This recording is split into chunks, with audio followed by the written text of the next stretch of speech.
Vaudiosonic. Accessing Archive 07. Archive title, Massively Affected Cubed, Part 2, April 21st, 2012.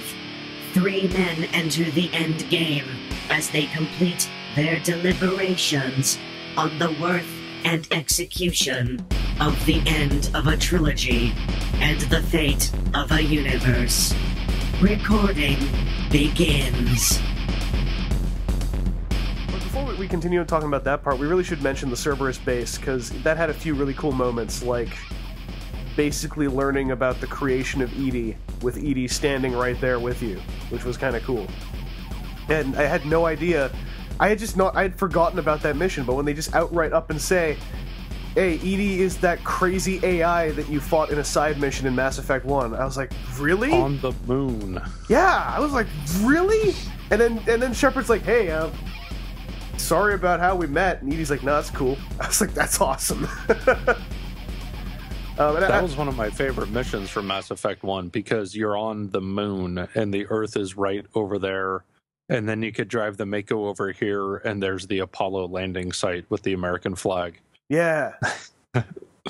Yeah, it was such a cool tie-up. And also, another awesome scene in the Cerberus base is the one where Shepard is literally just standing there going, like, what am I? Like, am I Shepard, or am I just, like, a really well-programmed VI? Like, am I even...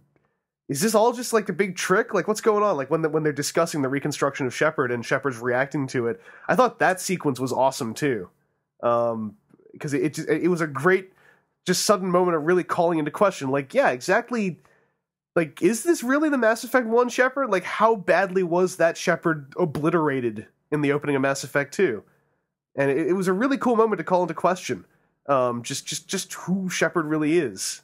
Especially given the fact that all that Shepard is a collection of decisions that you have made in the realm of a bunch of predetermined paths written by the writers. It was just kind of a cool, almost semi-meta moment to me. That was kind of neat. And the third big moment of that also being you finally get to just stomp on into the Illusive Man's big special space room and then totally wreck it. That was kind of fun.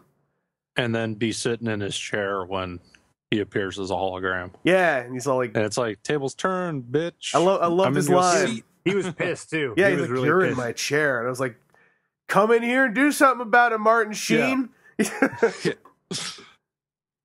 Oh, yeah. You better bring Charlie and Emilio, because I'm going to kick your ass all over the place. Yeah, that was I thought that was a really, like, this huge staircase you walked up, and when that door opened and I saw the room, I was like, oh, we've arrived. Like, I've been waiting a whole game to get into this room. When you're in the galaxy map and you're flying the Normandy to the space station and the giant, like, darkened star is sitting there, it's like, here I come. Yeah. I'm a-coming. It was great, because I was actually pretty, like, I wasn't mad as a player, but I was fired up by the fact that Thane and Miranda had both been killed as a result of these guys, and I was like, I'm ready to bring Van Shepard in there and deliver some unholy mad vengeance on these people, and I totally did, and it felt awesome. For all the kind of garbage of the Kyleng engine of the fight scene, where you're fighting him, like, that boss fight is a mechanical mess as far as I was concerned when I played it, especially as a Vanguard, because again, the nature of Biotic Charge made fighting Kyleng kind of hilarious, but not in a really good way. Because you just keep teleporting into him no matter what he's doing, and he's supposed to be this deadly guy with a knife, but I just keep body checking him over and over again, and I'm like, there seems to be no consequence for throwing myself chest first at this guy armed with a sword. Like, never once has this amazing ninja thought to just hold his sword out when I Biotic Charge him, but whatever. Getting that moment with the Renegade Interrupt to just, like, punch through his sword and, like, just shiv the guy.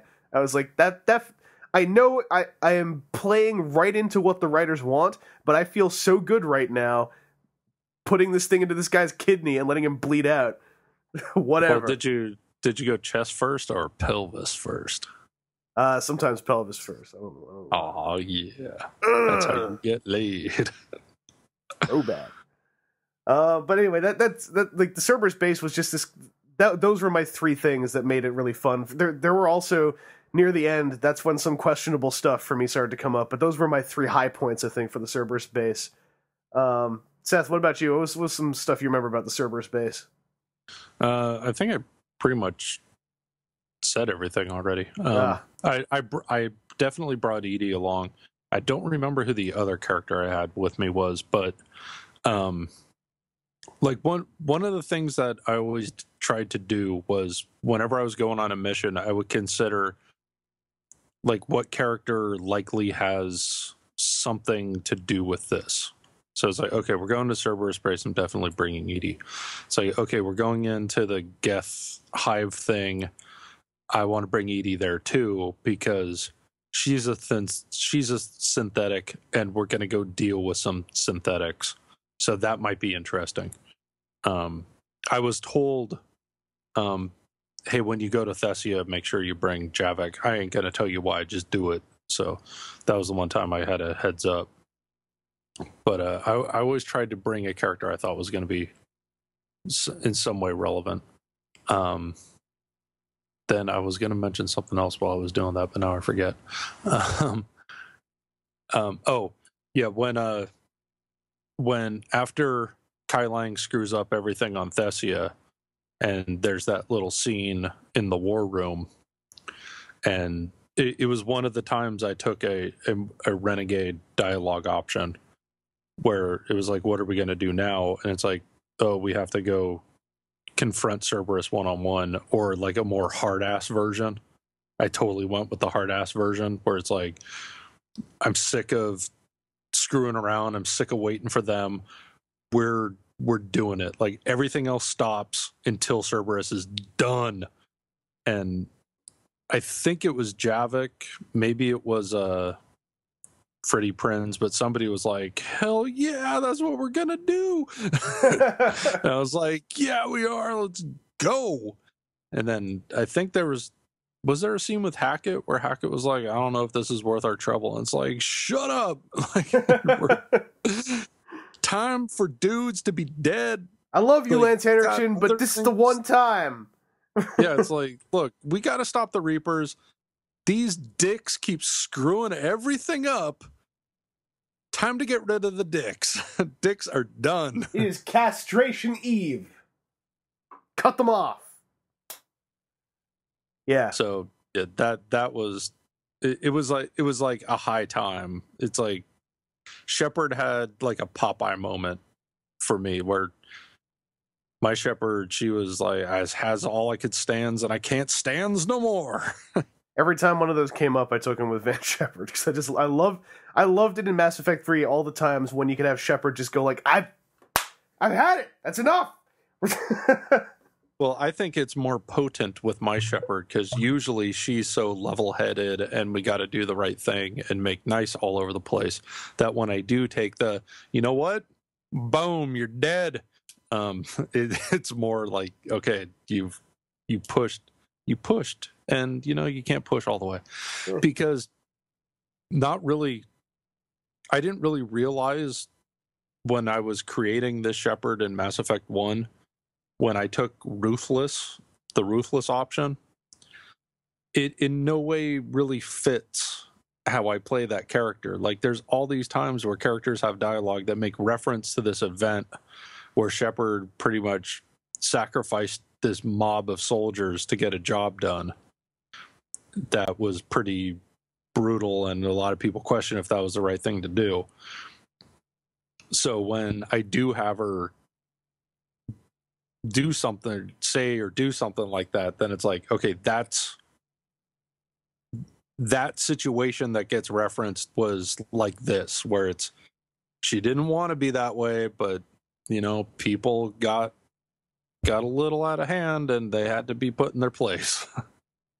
And if a bunch of people got to die, then my bad. That's what's gonna happen. Yeah, so I mean that's the bulk. That's really my whole feeling on going after the Cerberus hideout was it's time to get dirty.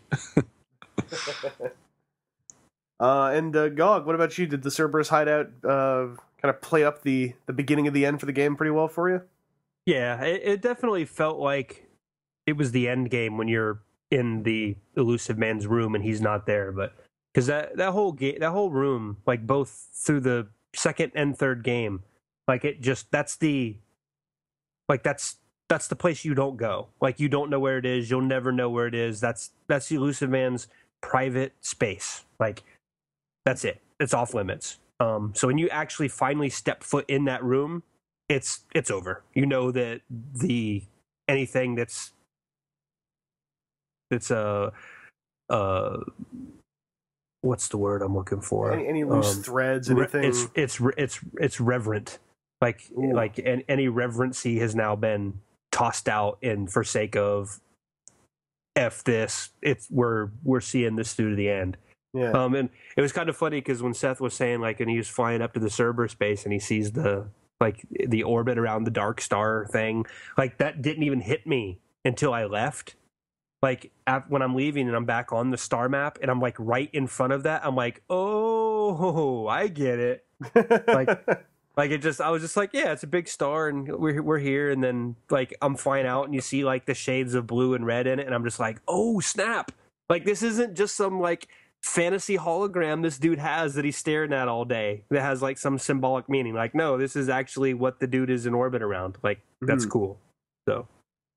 Yeah. And then that scene also ended with one of the first majorly questionable story decisions I felt in the game, which was, hey, so, and I know this, it was stated to be a risk, but they're like, hey, so while you were doing that, the Reapers went and dragged the Citadel over to Earth and probably killed everyone on it. Sorry. And I was like, wait, what? What? And I know there's a lot of openness to interpretation there, but it did really jar me for a second, and not, at first in a kind of cool way, but then I thought about it and I was like, I'm kind of bummed out that all happened off screen. Like, not that I think that the game would automatically be for the better if you were able to be there for the capture of the Citadel, but when they were kind of like, yeah, the whole time you were here, they captured the Citadel and dragged it over to Earth, I was like, oh, that's okay, I guess. Wish I had seen it. But that part kind of stuck with me in a way that I didn't really like, I'm not going to lie. But not enough to be like a major detriment to the entire experience. The only bummer of it being the ongoing debate of, does that mean everyone who was on the Citadel is now a dead body? Which I think is open to interpretation. I don't see how nobody could have escaped from the Citadel, but at the same time, if it is implied that everyone on there died to try to raise the stakes, I think that kind of sucks given how much you go through on the Citadel for it to all, no matter what you do, amount to, oh, by the way, they're all dead. At the very least, it would have been nice to know, right? Yeah. Because it's not just... this is one of the few reoccurring areas throughout the entire trilogy. In all three games, you spend a decent amount of time on the Citadel, and you get to know people on that Citadel over the course of those three games. And some of those characters you really get to know. So having them just kind of killed off screen and never even mentioned again is like absolutely Commander Bailey. Yeah, Commander Bailey. Exactly. Yeah. So it would be nice to know exactly what did happen, because if that is just the insinuation of just like, yeah, everybody there is dead, like that's really kind of unsatisfying. Yeah, and that's kind of that was the first cusp of the less fun part of the end game starting to sneak in a little bit. Like this big plot point's gonna happen, and it's gonna kind of steamroll its way in no matter what you do. And I was like, I dig it. This like that one's not a really egregious one, but it is a bummer because of specifically great example characters like Commander Bailey, where you're just like, well, what happened? Because we just went through all this crap, like keeping him alive when Cerberus invaded the Citadel, and whether or not he's alive or dead, I feel like I should be able to find out. So yeah, and it seemed like there was a bunch of stuff is at Earth now because that's where the ending is and everything needs to be here. So, okay, the Citadel's there now, the Crucible's on the way, and Rex and his guys and that Solarian officer and his gang and the Primarch of the Turians and them are all on Earth already. And it's like, when did they get here? Because the whole huge fleet got here and the giant space battle broke out. Did you all come down during the giant space battle, or did you get here ahead of time? How did you get on Earth past all the Reapers? It just seemed like things got to Earth awfully conveniently. Yeah. Which, admittedly, though, made for a pretty cool setup for the end game, because, like, when you do get to Earth and you see all the Reapers there, and you when you touch down on Earth and you actually see the desolation, that, like, the Earth sequence was, a majority of it, I think, really well done. Like, when you're seeing the ruined cities and you're trying to just get your way to where Anderson is, and there's all these dead bodies and these Reapers everywhere, and you're hearing, like, on the radio, all this chatter going on, and you're finding these audio logs of people who were trapped and whatnot, and it's just a really cool sequence, and I think it led up to this amazingly, to me, like, just emotionally charged thing where it, like, the part where you get to the base and you're walking around the base and you're basically saying goodbye to every character in the cast. Like, the music playing during that, combined with just the tone of the conversations, I found really powerful. Some of them not so much, but specifically, like I said this before, the conversation you have with Garrus, regardless of your relationship to Garrus, is a really touchingly powerful little conversation.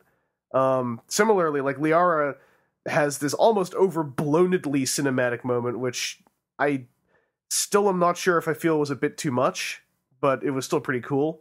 But specifically, actually, oddly enough, the conversation with Garrus and Tally were both just these amazing little moments of, like, I legitimately started to get a little bit like, oh man, I'm getting a little choked up. Garrus, my space bro, we're gonna go to heaven. We're gonna have a million beers. Yeah. We're gonna have beers in space heaven. It was just a really touching little moment. And I thought it was just that was, I think, the emotional height of the game for me, was that build up where I was just getting so vested. Or you see Rex, like, just firing up all the Krogan with this long speech where he's just, like, calling a bunch of them out, like, you there, we're gonna go and we're gonna kick some ass. Wow. And I was like, yeah, Krogans. I got really pumped up during that part. Like, and this is when I had even started to hear chatter about the ending. I was like, I don't care what people are saying about the ending. I feel ready for this. And, like, that whole lead up was just, to me, so powerful. I loved it. Well, and then the phone calls. The phone calls too, yeah. But yeah, like, everyone that can't be there for the final walking tour, like, yeah, just go over here, call them all on the phone. Yeah, that was kind of weird, but at the same time, it had great moments too. Like, the phone call with Zaid, I actually really liked, because Zaid's just all like, these things are huge. Let's go gut these bastards. And I was like, yes, man, we're gonna go, and you and me, Zaid, we're gonna jump on a Reaper and pull its friggin' guts out till it's dead. Like, I don't know, I was really into that moment. Well, speaking of Zaid, I like when you reacquaint with them, and like, you have to go rescue somebody that Zaid helped capture, and when his partners are like, what the hell's going on, like, kill her, Zaid's just like, dude, you guys are so lame, shoot you instead. They're okay, now you guys are dead, like, you take him, so what's up, Shep? Like, I know better. Like, this ain't worth my time to cross you, so we're all good, right? But, where was I going to go with that? Crap, now I forget. Blinded by the magnificence of Zaid. Actually, I guess just as a quick aside, I also really liked Kasumi's little pop-up in the game, where she's basically going like, you're like, hey, so Kasumi, you want to rejoin us on the Normandy? She's like, no. Are you crazy? The last time I joined with you on a suicide mission. No, I'm not helping you. Sorry. Love you, Shepard, but no. I kind of like that little moment with Kasumi. Oh, I remember now. Okay, so the whole game, whenever you go back to the Normandy, you always start in that little war room, and then you have to go through that, like, hidden loading screen to get into the rest of the ship. Oh, the door. And there's the two ladies in there, and they always have something to say about whatever you had just done.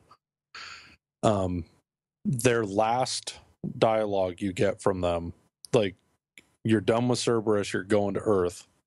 I thought was great, where the one goes, so I guess the next stop is Earth. Are you ready for this? And the other one's like, hell yeah, put me on a shuttle and send me down there. I don't want to have to tell my grandkids I spent the whole war guarding a door. I was like, oh, I love self-aware humor when it isn't cheesy and dumb. That's up there with the elevator moment, I think, in Mass Effect 2. I think that was better, but this was pretty good too. Remember when we used to ride those elevators and you'd tell us about what it's like on the migrant fleet? Why don't you tell us what happens if you take your suit off again? It's like, I have a shotgun. But that whole lead up sequence, GOG, any did that hit you hard at all, or did you see anything in there that was of note?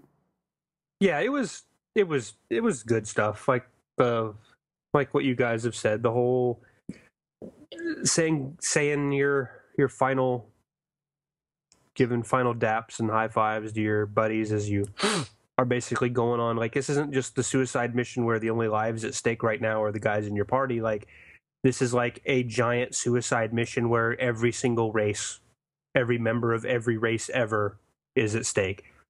And like being able to kind of share those moments, like the whole thing with Garrus, let's have afterlife beers and stuff like that. And like, it was neat. Like, I liked how uncomfortable everybody seemed to feel, like, at the sight of what Earth looked like when they returned.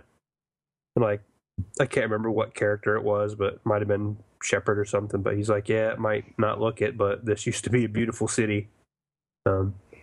So it had a very it reminded me quite a bit of like Half-Life, when you're just kind of you're fighting against these alien invaders, like to take back Earth, but there doesn't seem to be a lot left to take back, and you're kind of fighting through the rubble of what they've done to it. And I got some of those vibes. But I just want to throw out there, like, going off a point you made before, if you didn't romance Tali or Garrus, at least go look up what they're like in these scenes if you have them as romance options, because it's about 3 times more emotionally powerful, particularly Garrus. At least in my own cheesy kind of like preferences of storytelling, I thought that the Garrus scene, if you are romancing Garrus in this goodbye moment, was really, really beautiful. But that's just me. Well, you said there was like this overly cinematic thing with Liara. What did you get? Because you weren't romanced. Even if you're not romancing her, she still shows you that whole vision thing, but instead of like the two of you like doing the whole one final kiss in front of the vision of the birth of the galaxy deal, you just look at the sun coming up over the planet, and she kind of just like holds your arm, and she's like, "Thank you for everything." She puts her head on your shoulder and holds your arm. Yeah. She's kind of like, "I'm in the friend zone forever," and it's quite similar. It's literally just there is no kiss afterwards.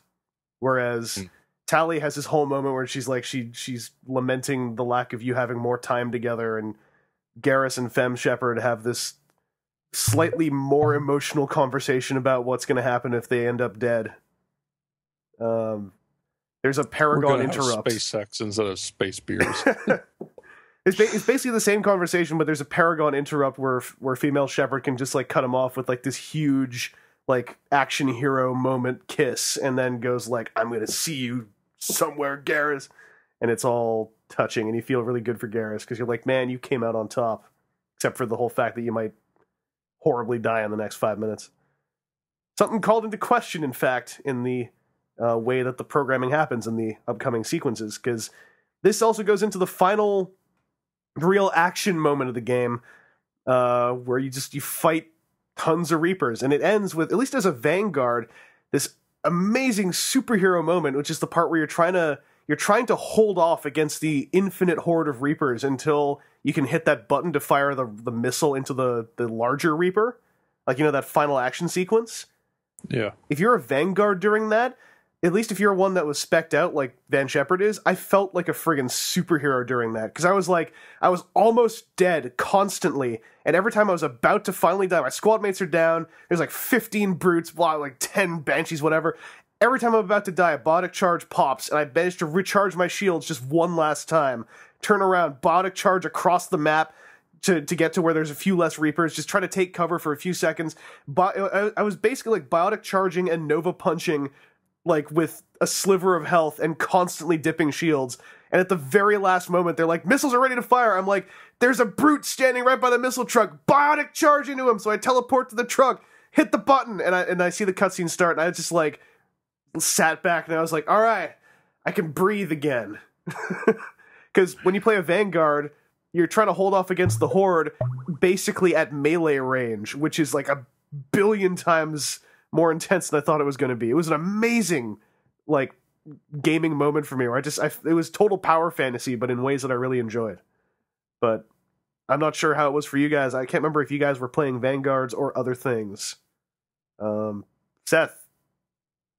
No, I'm a soldier, and when you import from 2, you have a chance to change your class. And I'm like, I've been soldier the whole time, sticking with soldier. I really wish you had the option to change your class importing like a new game plus, like when you import from your 3 save to start a new run on 3. Mm-hmm. But you're locked into whatever you are then, because I was thinking about like that battle in particular on Insanity. I am not looking forward to it at all, because I found it kind of a frustrating hassle on normal. I'm like, man, on Insanity, because having experience just playing on multiplayer silver, the cannibals can be unbelievably deadly. Like their guns can just chop you down so fast. And then like forget about multiple banshees and brutes.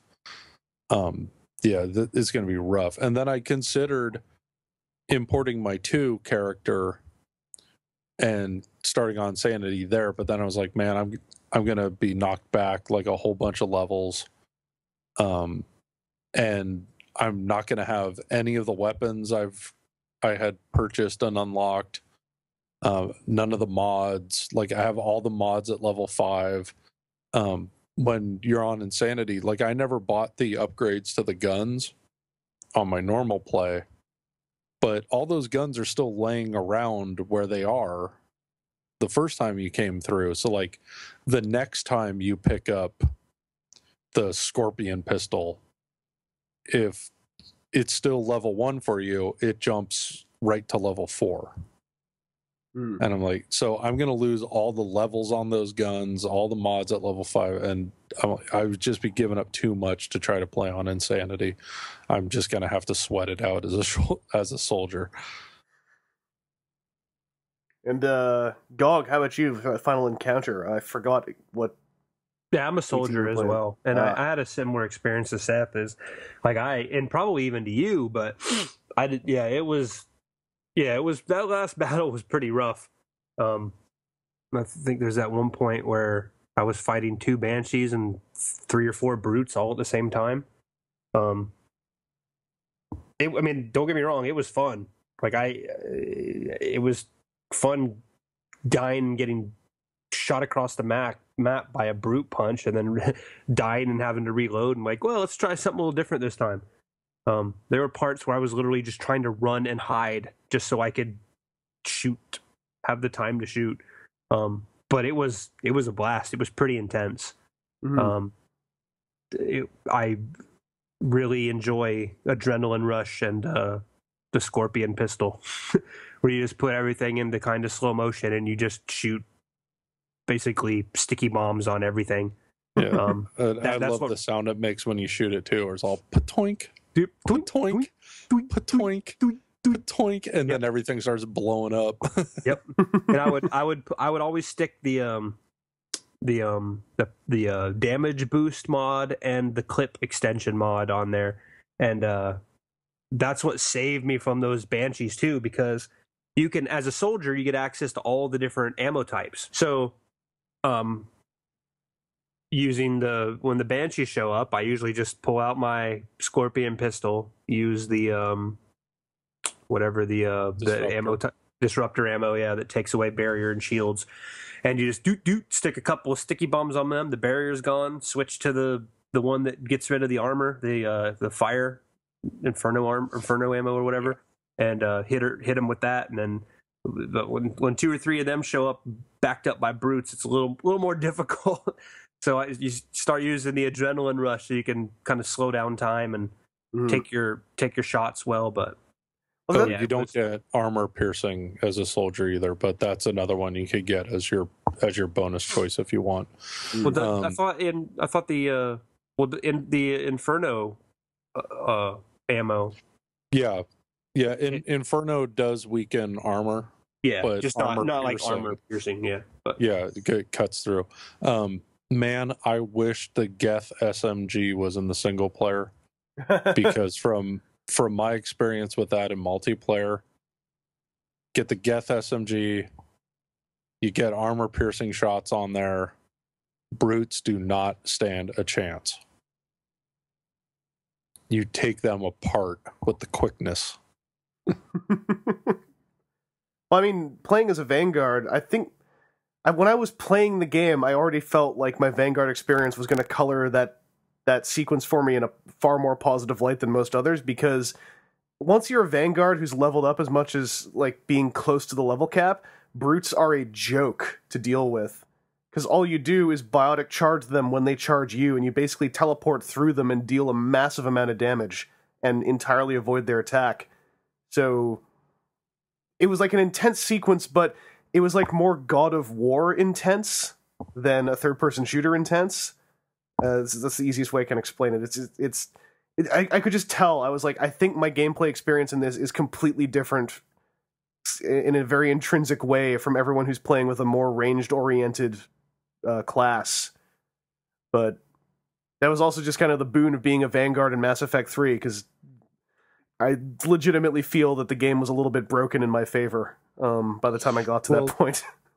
And that's kind of how it was in 2. The roles are reversed from 2 and 3. From my understanding, is insanity in 2 was pretty much a cakewalk for soldiers, and it nearly impossible for Vanguards. Because of the way the Vanguard powers were balanced in 2, you would biotic charge and then find yourself surrounded by enemies and die in the snap of a finger. But what I'm hearing from people now is Vanguards just destroy insanity and soldiers really struggle. I think it's because I don't remember biotic charge being this good in Mass Effect 2. And maybe I'm just misremembering it, but I mean, once you slot it so the biotic charge will 100% refill your shields when you activate it, and you spec your loadout to have really fast power recharge time, you are almost invincible in the game, because all you have to do is biotic charge everything. And no matter what happens, you're recharging your shields 100% every time. Well, and a soldier's big strength is the wide variety of weapons. And now they're nerfed by the whole deal with encumbrance. Mm-hmm. So that really kills your adrenaline rush. And they don't have the heavy weapon that they did in 2. Mm-hmm. The heavy weapons are something you find occasionally laying around in levels, and they're like one-shot deals, or you have this clip, and when that runs out, then you're done. So you've lost that big hitter weapon that you used to have. Mm-hmm. So the soldiers got nerfed pretty hard. Yeah. Especially in multiplayer. Oh man, they got screwed. But anyway. Well, that whole sequence was also kind of the final major gameplay sequence, and for a lot of people was kind of the final high point of the game, because this does take us into the realm of the ending sequence, starting off with the big run down the hill. And this is where I think I can maybe mention, this is of all the things about the ending, I only had two problems, and I had one that was much bigger than the other. And the one that I had that was much bigger than the other is this is also the when we finally, after this 30-hour experience, 30-plus hour experience for some, finally, not Sovereign, he's dead. Finally, Harbinger shows up. And I'm like, finally, we're going to have our friggin'... I've been waiting the whole game for Harbinger to say something. So we're going to... Here we go. Harbinger shows up and does not say a single line of dialogue and then flies away for the rest of the game. And I was like, this is kind of... That was stupid.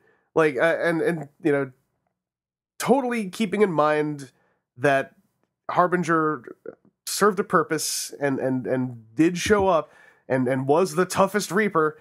I was more so every day that passed, as you know, there's that whole thing with the Mass Effect 3 ending. Every day that passes, it gets worse and worse until you hit the cusp, and then you kind of feel okay about it afterwards.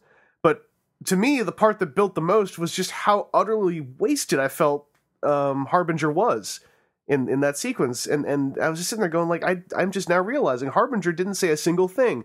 The remaining antagonistic force, to me, almost the face of the enemy for the whole game in Mass Effect 2, and who could have been the face of the enemy for Mass Effect 3 even, he had nothing to say.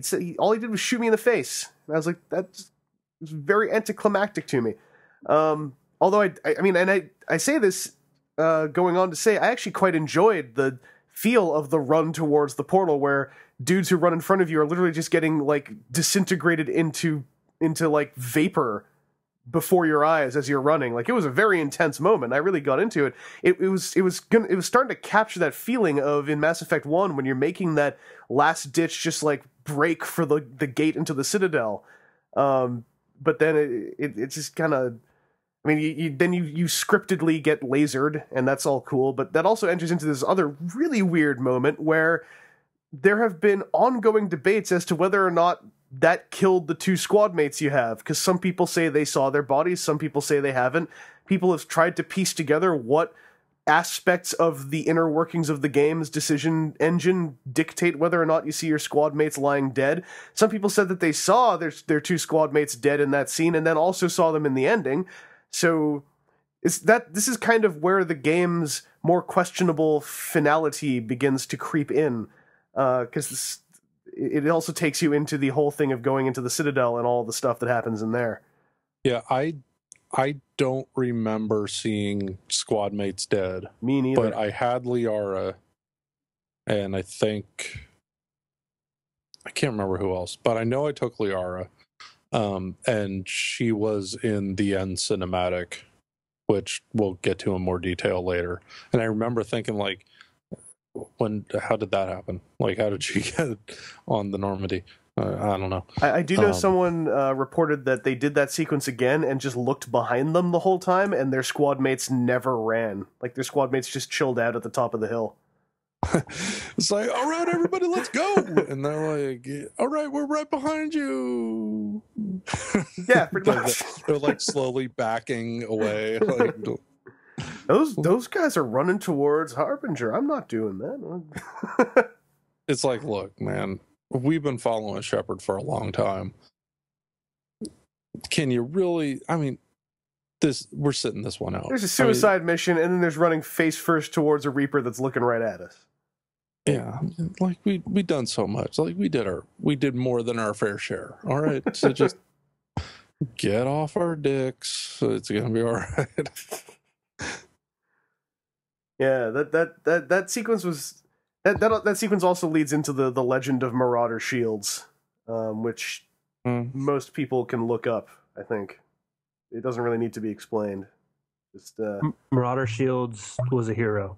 He was on shirt.woot the other day. They had a T-shirt for Marauder shields, and you didn't tell me this. Why? I tweeted about it. I tweeted shirt.woot has a Marauder shield shirt. You didn't tweet to me. I tweeted to the world. Tweet to me. But so it looks like, I mean, it's a symbol based on a Marauder face, and above it says protecting you from disappointing ends at Marauder Shields. Is this a good time to say that the first time the wounded shepherd scene happens, I failed to actually kill the 3 husks because I wasn't aware I was supposed to shoot them, and I just got like murdered by them and then got a game over screen? I shot the husks and then missed the killing shot on Marauder Shields, and so you actually got the good ending, and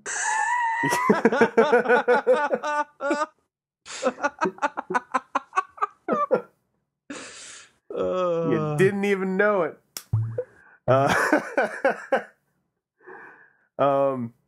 Any other thoughts on that sequence though? Or on the use of Harbinger in Mass Effect 3? It was a waste. I mean, I agree with everything you said. Like, all of the role Harbinger played throughout Mass Effect 2 and then the Arrival DLC, and for him to just kind of swoop in silently and shoot a beam and fly away, it seemed really anticlimactic. Yeah. That was one of the first moments where I began to, in my head, think maybe there's another way, because there's no possible way they would have not given Harbinger any dialogue. Like, I literally did not believe it was possible for them to forget who the main villain voice technically is supposed to be. I was like, there's no way. But I went on to learn different things. Because I staggered, I murdered Marauder Shields, ultimate renegade option, and then got onto the Citadel.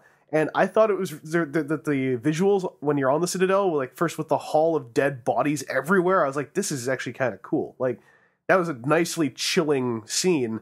And I also really liked when you walk out, when you're going towards that control room, you for a moment can look down either side of the closed Citadel, and I relived that moment in Mass Effect 1 when you're basically going down the closed Citadel and you're realizing just how massive this structure really is. I thought the scale of that sequence was really cool, which leads into the final showdown with the Illusive Man, and the art book kind of gave their reasoning for making this into, basically it's you and the Illusive Man and Anderson all having a talk down with each other as the final boss fight. And they said they didn't want the Illusive Man to just turn into a random monster that you fight. At the end of the day, I personally still kind of wish that he had at least mutated more. And I would have been okay with fighting him. I would not have felt that would have been a detriment to his character, provided he still had dialogue before and after the fight. But nonetheless, it was still an interesting sequence where it's basically like it was kind of cool to be able to dismantle the Illusive Man's will. Although I didn't get to have the option where he shoots himself.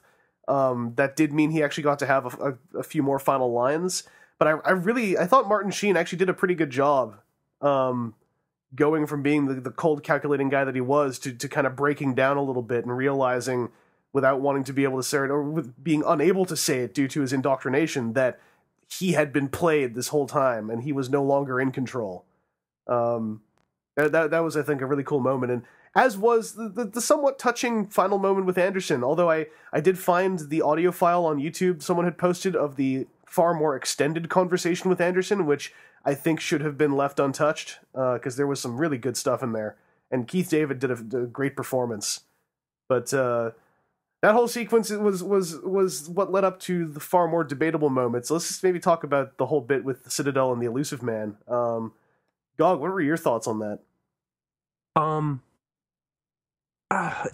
There's still a lot that kind of really wasn't explained, because it's pretty much said outright that the Illusive Man was indoctrinated, but like his indoctrination seemed different than the rest. I mean, he was still actively trying to fight and control the Reapers.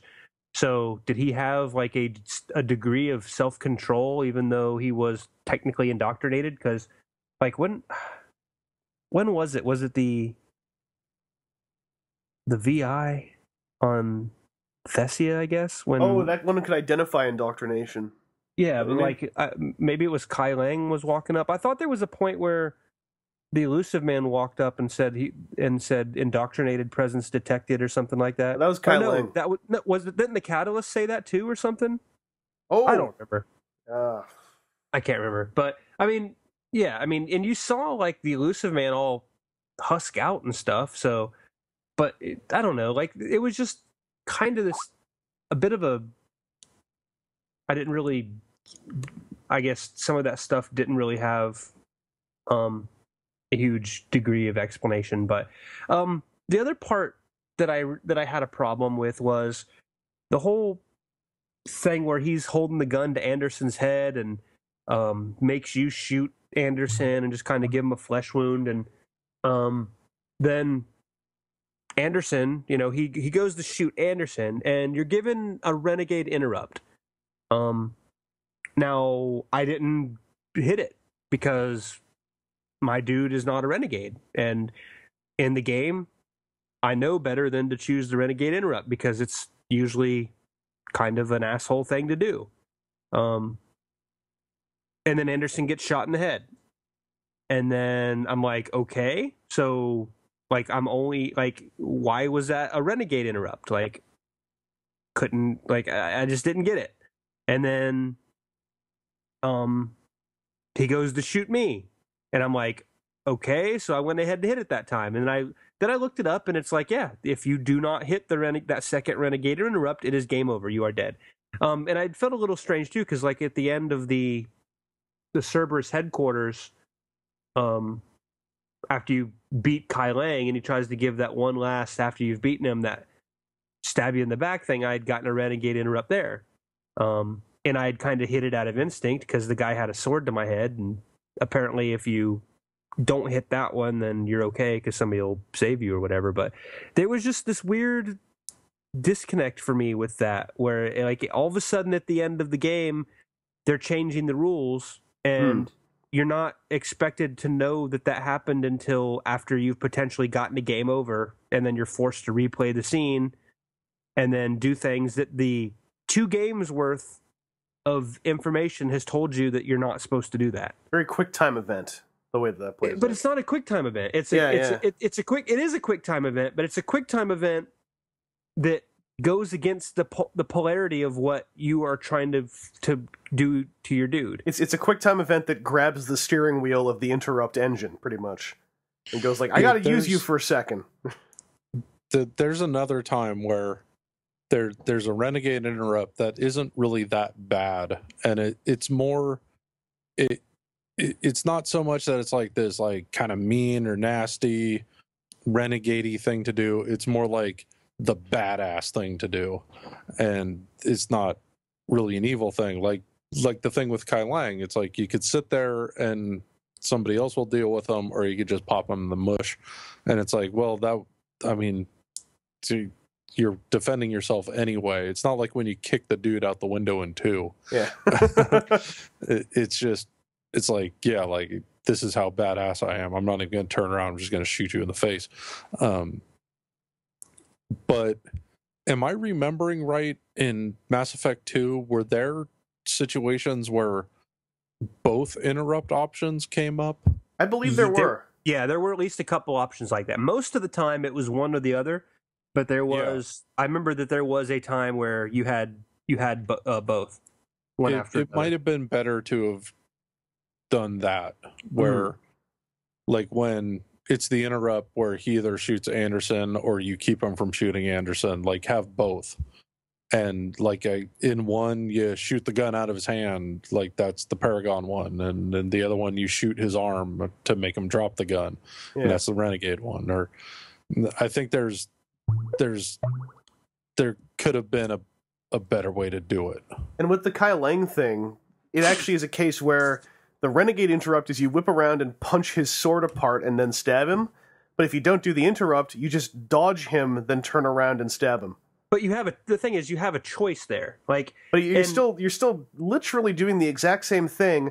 Only it's like, am I going to dodge his sword and shiv him, or am I going to break his sword and shiv him? Yeah, but you don't know that until you do it. But that's the thing, is the game is, it waits until the very final set piece of the entire trilogy and just decides to break its own rules without any pre-warning. And that's kind of dickish if you haven't somehow let the player know that maybe the Renegade interrupt is not the necessarily the renegade thing to do, that you might have to make this decision. Yeah. And it's who is going to be sitting there wounded and facing the situation, see the guy put a loaded gun to his friend's head, like, how renegade is it to try to shoot the guy before he shoots your friend? Well, to me, like the renegade. I mean, because my shepherd is a paragon. I have never taken a renegade interrupt in the entire trilogy.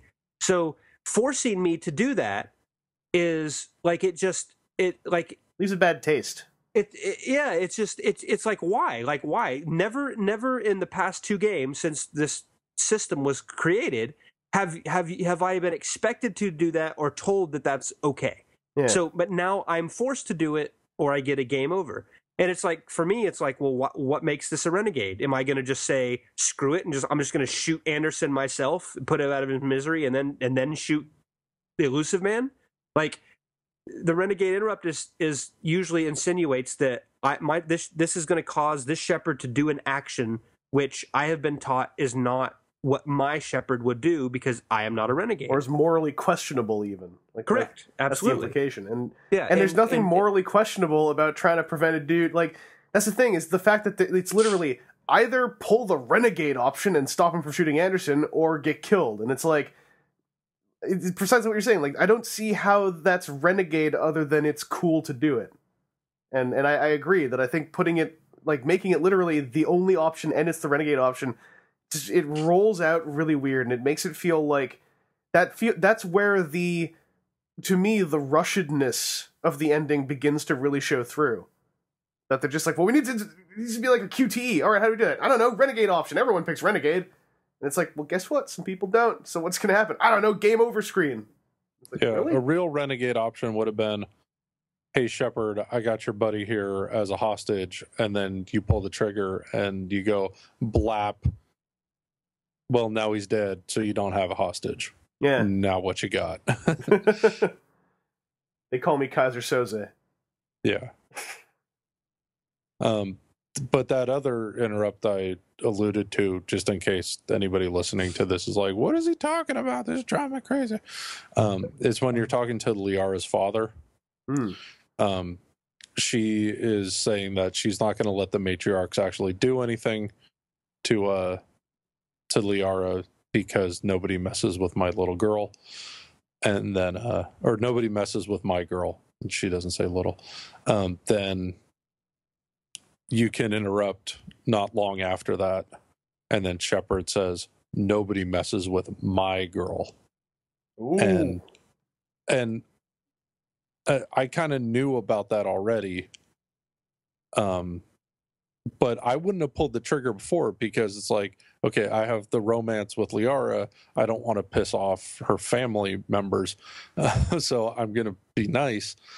But when you do that, then you actually get a positive response from her father, who then goes, huh, maybe you are the right person for my Liara. Yeah. So it's like, you're playing to the character in that point. Like, she's half Krogan, so she's gonna respond better to like tough talk. But that whole conversation was kind of neat with just to sidetrack a little bit more when I like the part when you question why the matriarchs are worried about Liara, and she's like, I don't know, because she's the shadow bro now and has a human girlfriend that worked for Cerberus. Maybe that has something to do with it. It's kind of awesome. that is easily on the level of induction port. Yeah, and then when you walk over, and then when you go over to Liara to tell her, like, hey, you see that Asari bartender over there? And she's like, oh, you mean my dad? And it's like, wait, how'd you know? It's like, I'm the shadow broker.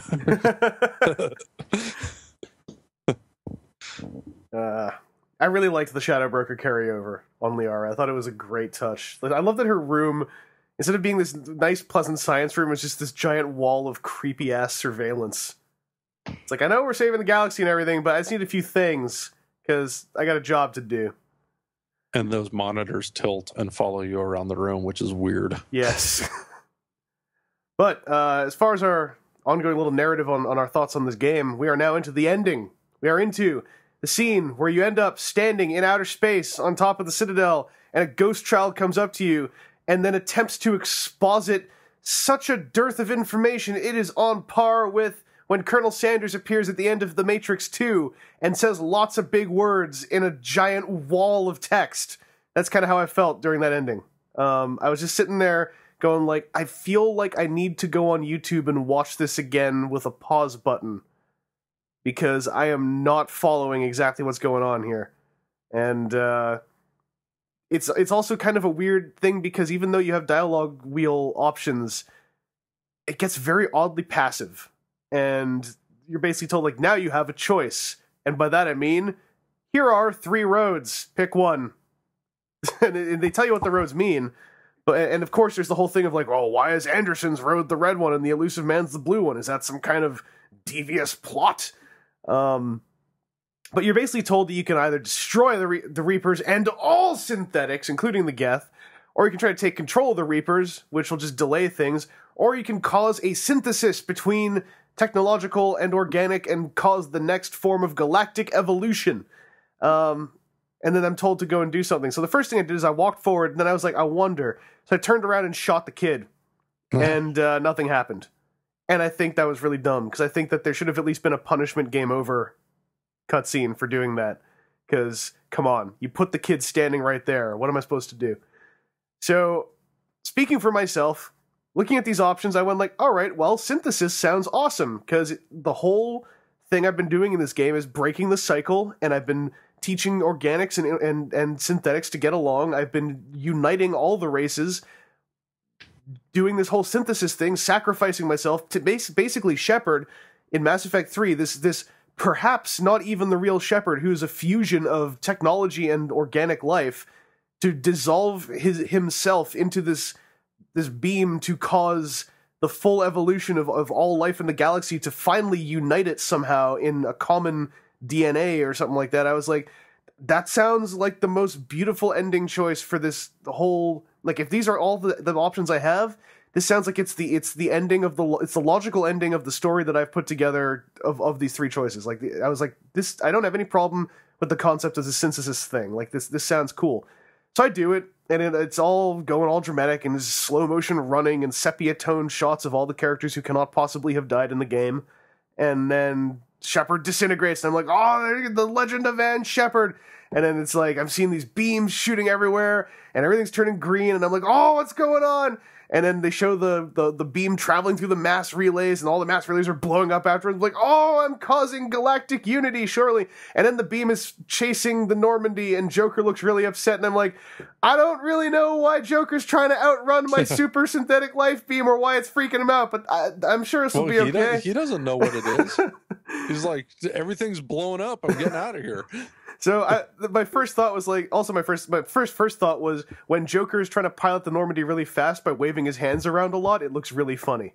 Especially when he has a big wide-eyed look on his face. But I was just sitting there kind of going like, how did the Normandy end up in hyperspace? I thought it was on Earth. What were you doing, Joker? And then it was an FTL. Oh, sorry, FTL, not hyperspace. I messed up my jargon.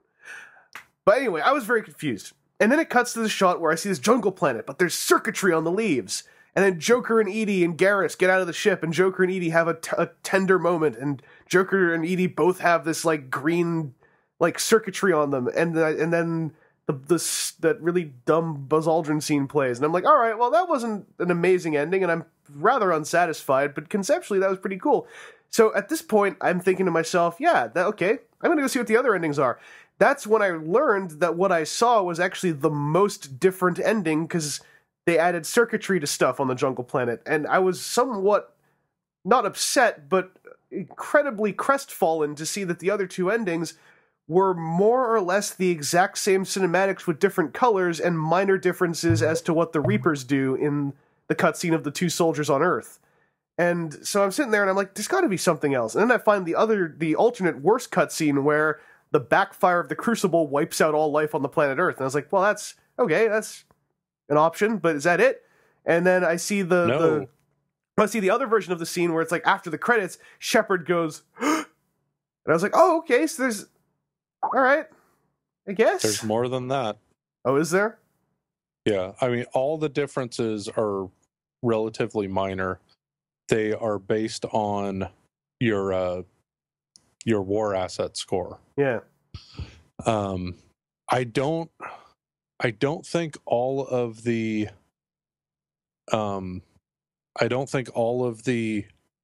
paths are open. Oh, that's true. If your score is too low. Like, yeah, I think the middle path. At the very lowest possible score, only the destruction road is open. Yeah. And then, so you do destruction. In the explosion, the Earth is wiped out. And you still see the Normandy flying away, and I think you see the crash Normandy on the planet, and that's it. Mm-hmm. Then, like, another level up, Earth takes a lot of damage, but it hasn't wiped out all the life, and Normandy crashes. Then a little bit better than that,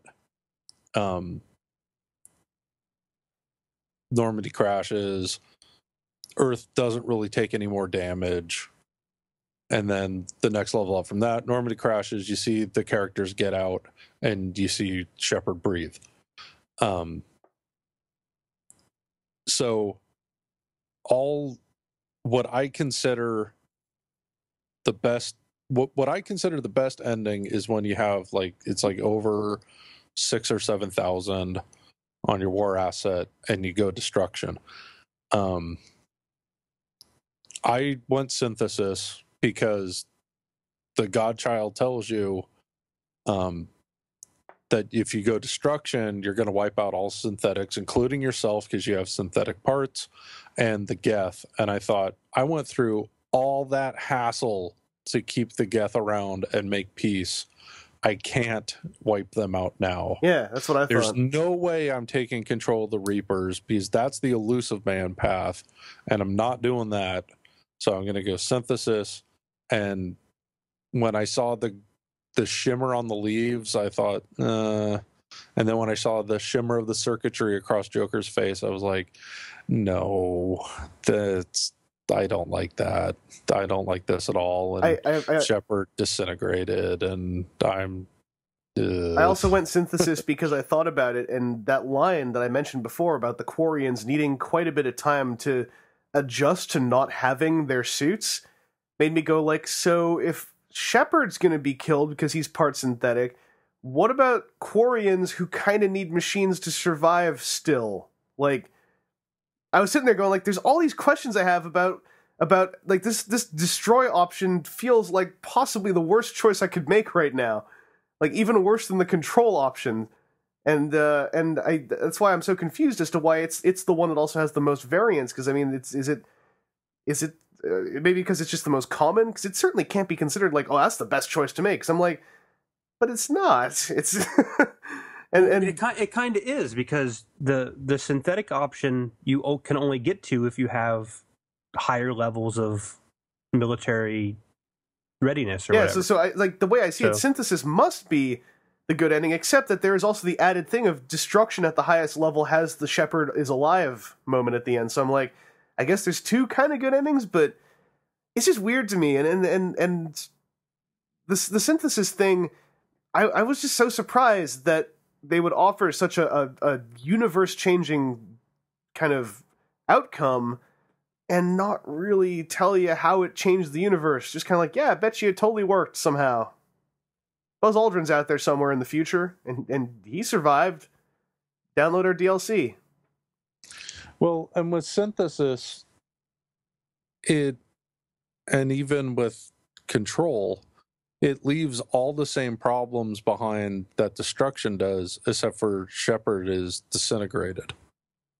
So there's really no option to in DLC continue on at all, because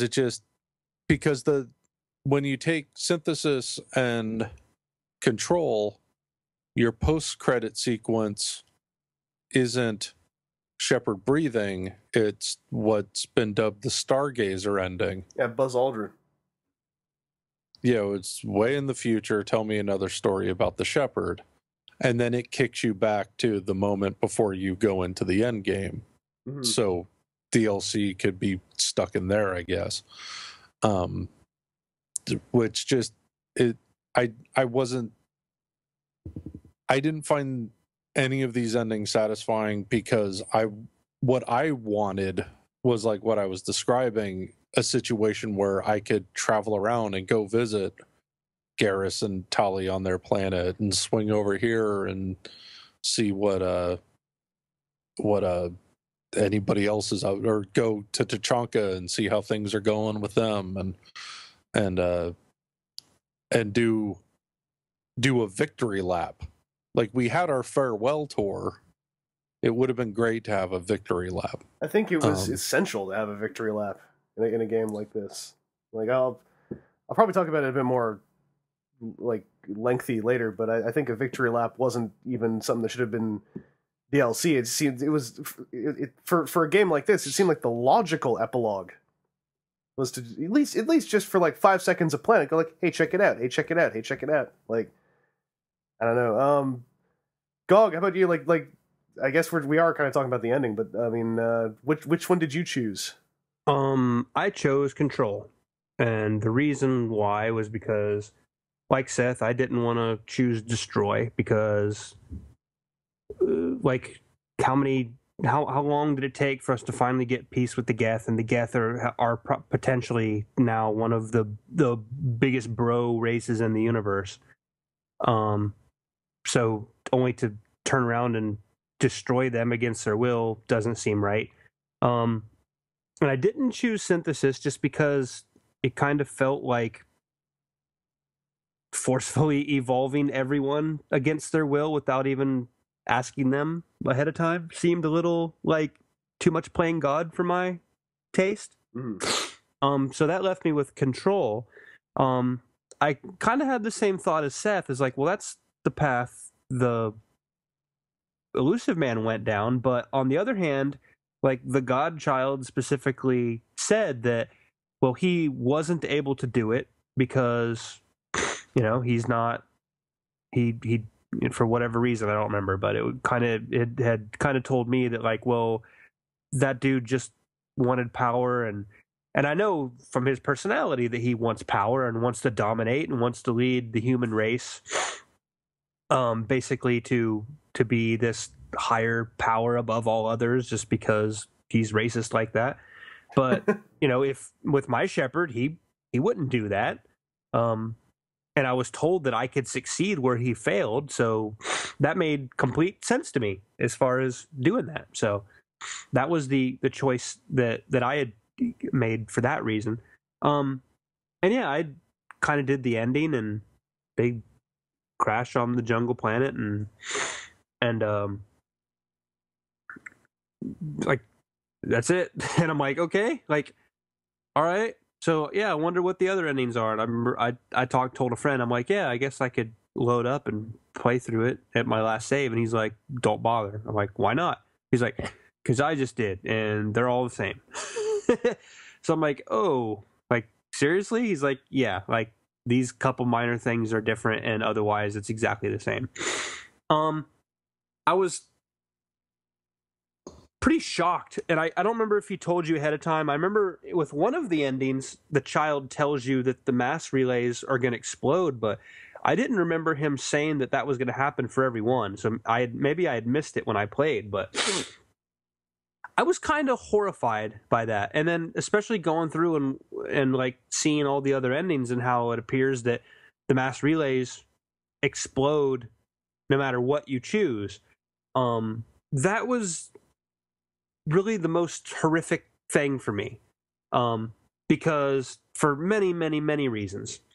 For one, in a broad sense, all these races converged on Earth to help us fight the Reapers and to save the galaxy. And now that the mass relay is destroyed, they're stuck on Earth here, the ones that are left. that could be bad news for some people. Like we had mentioned earlier with the Turians and the Quarians, they can't eat Earth food. They have to have a special diet. So are they now stuck in a solar system and have now doomed their races to extinction because they literally can't eat? On a more specific level, like we helped the Krogan cure the genophage, and now the female Krogan are back on Tuchanka, and like most of the males are now out here, and like so including Rex. So like I've kind of doomed them to just be chilling out on this planet and not be able to potentially help their race regrow, like, which is one of the goals of all three games. Even worse, the Geth and the Quarians. With the Quarians, like, how much of that was this big deal of they have finally got their planet back? It is Hope you liked it. Yeah, it was perhaps one of the more difficult things to pull off in the entire game as far as choices and getting all the parties to agree. And we finally got this peace, and they have all these hopes and dreams of finally being able to live outside of their suits and rebuild their homes, and they can resettle their planet for the first time in hundreds of years. And now they're stuck on Earth, and it was all for nothing. And everything that's going into my mind, it's like all these choices that I made that felt so satisfying, and it felt like nothing more than to convince these people to come help us and then get utterly screwed, perhaps to the point of their races now becoming extinct.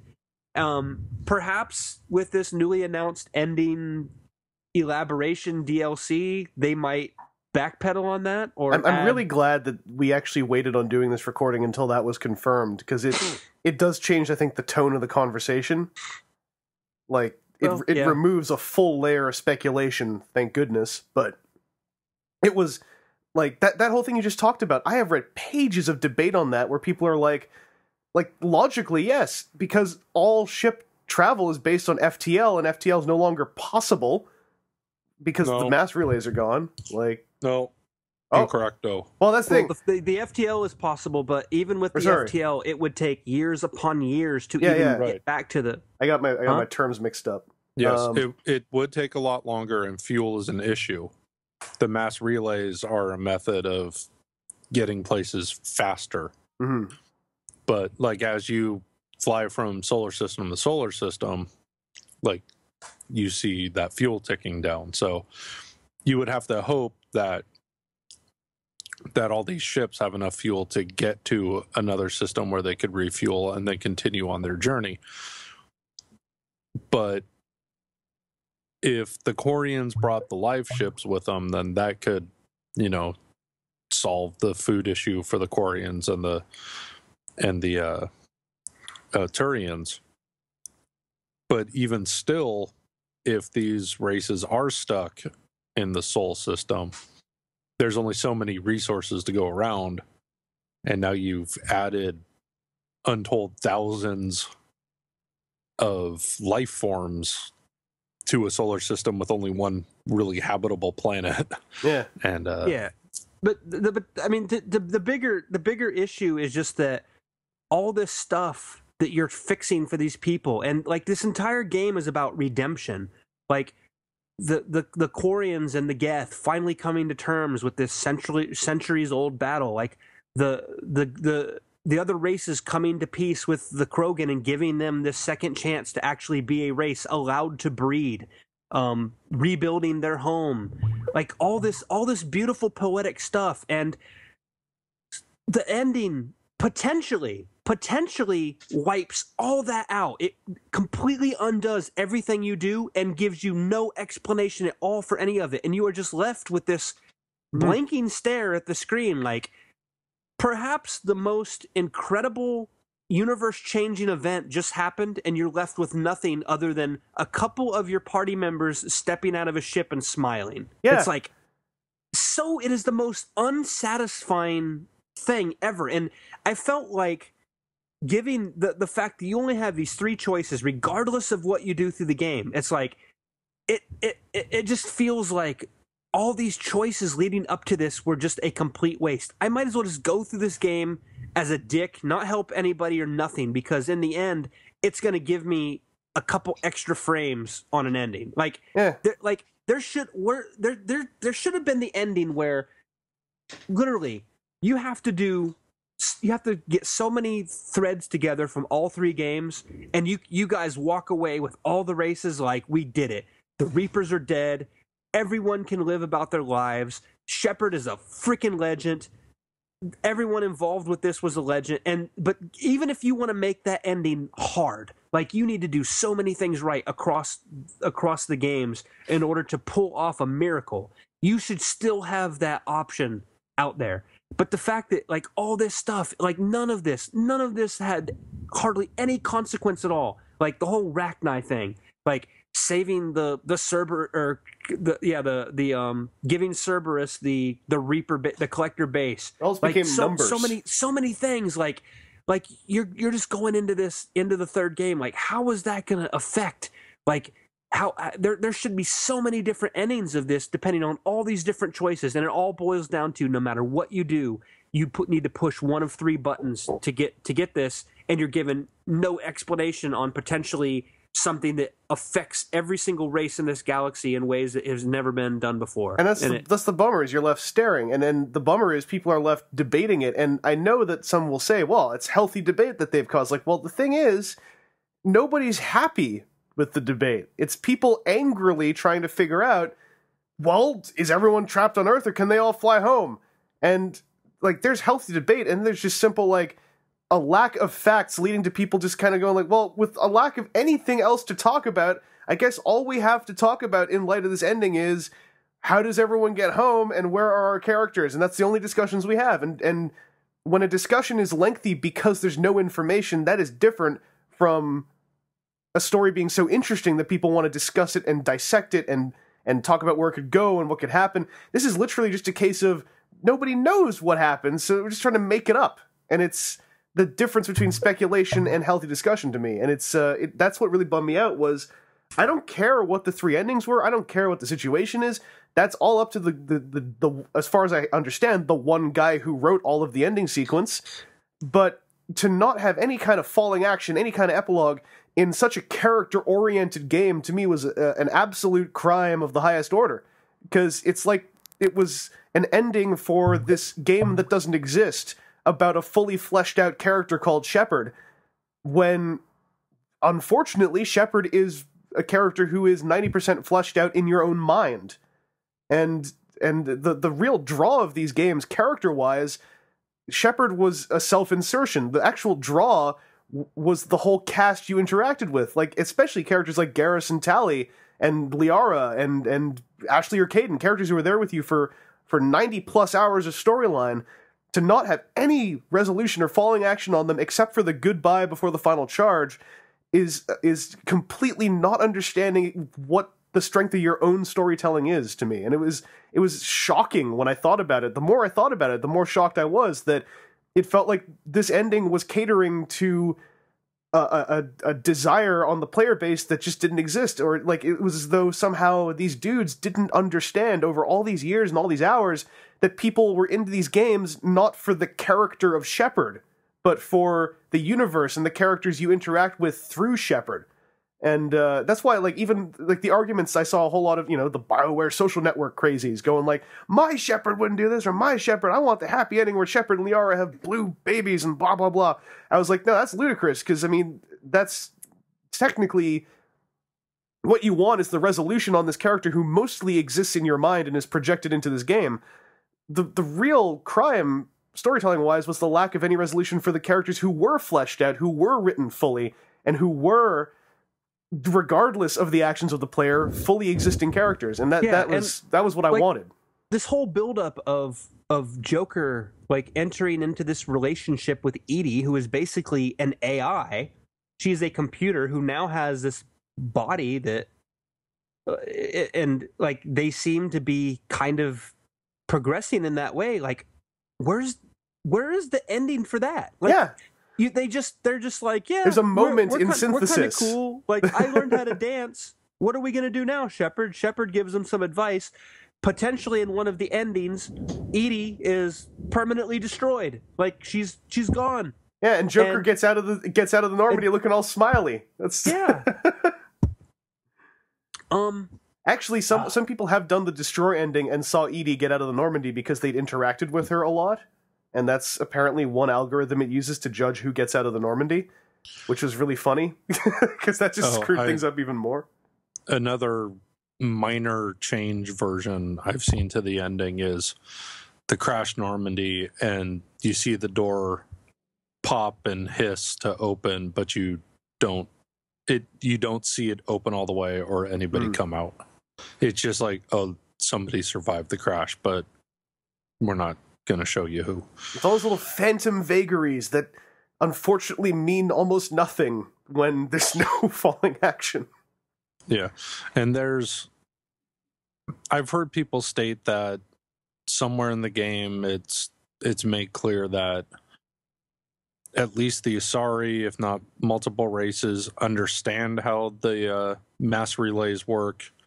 There was just never any reason to build more.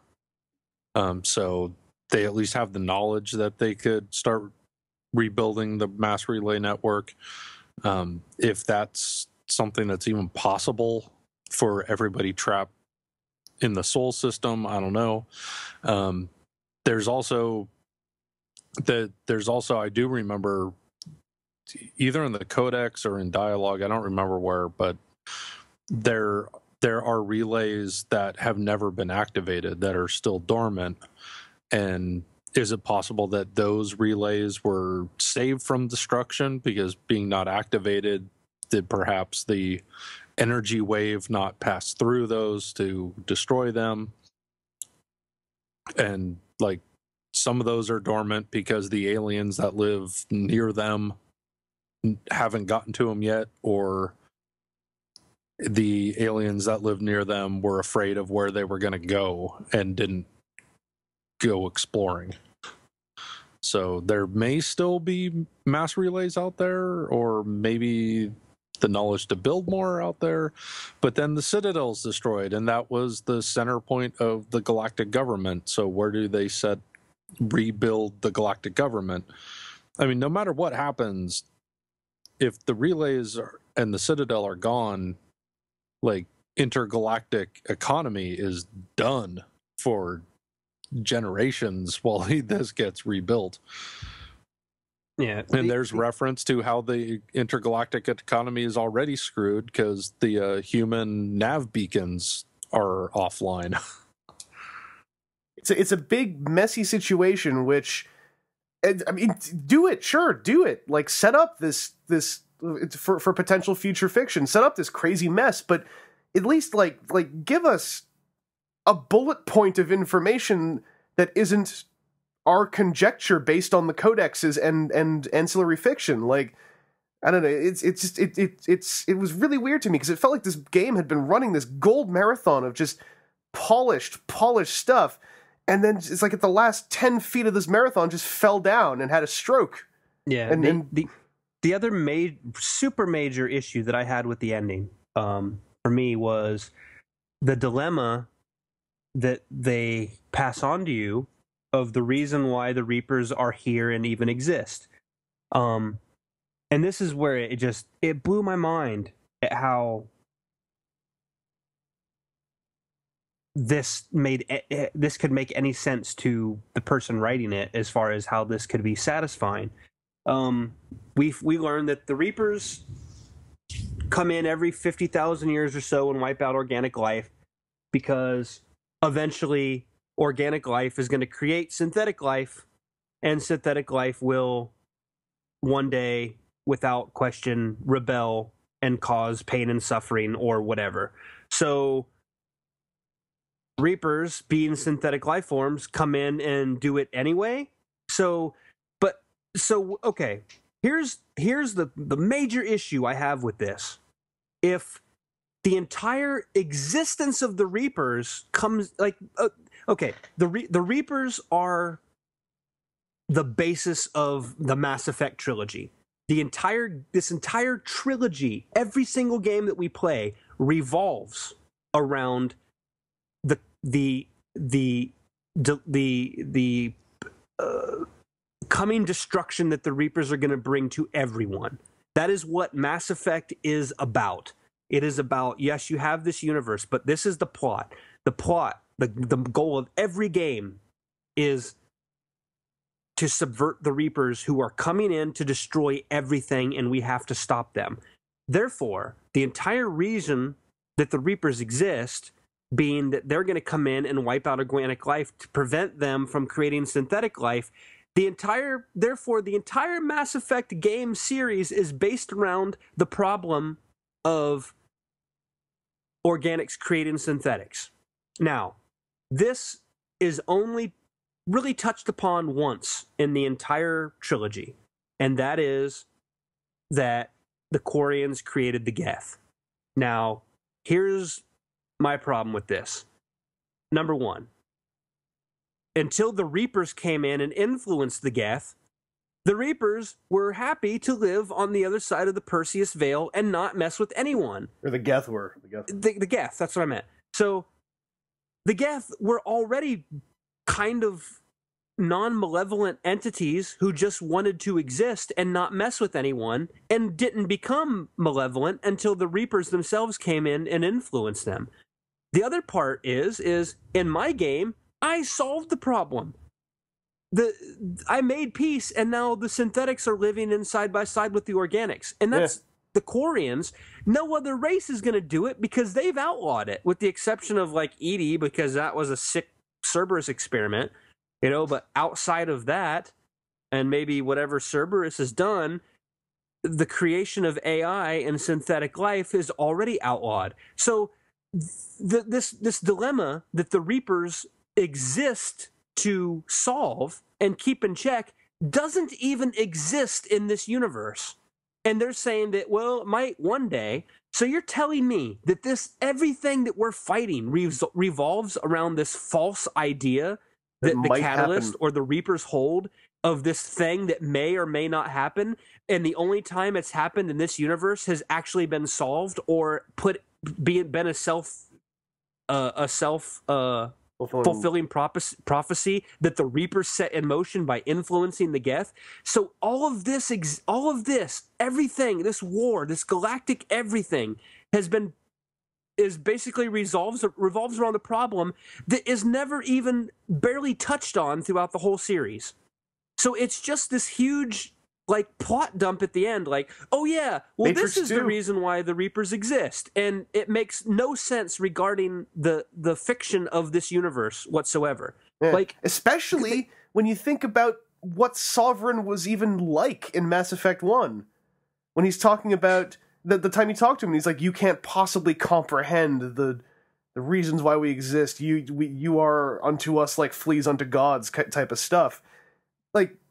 All this only made sense to me if I went back and I imagined, well, maybe Sovereign was just the one lone crazy Reaper, and he's the cause of it. But except for the actual explanation for this is it was an ending that was tacked on that makes no sense. Yeah, exactly.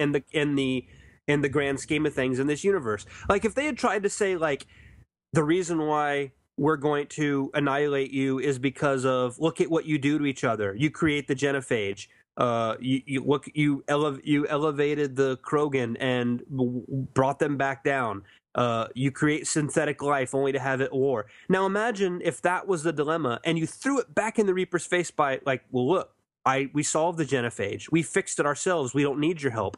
We solved the dilemma with the Geth and the Quarians, and it's all fixed. And due to your actions as a player, the Reapers no longer have anything to come at you with because all these issues have been taken care of. But instead, they throw a problem at you that is not even the focus of anything in the trilogy except in this one part that makes no sense in the way that the Catalyst brings it to you. It makes no sense of why they came up for the reason why the Reapers are attacking them. And all this stuff is delivered through the Catalyst, who is this thing we've never heard of, which for, I know I'm not alone in this, some of us, we had to read debates after the game to even understand what the hell we were even talking to at the end of the game.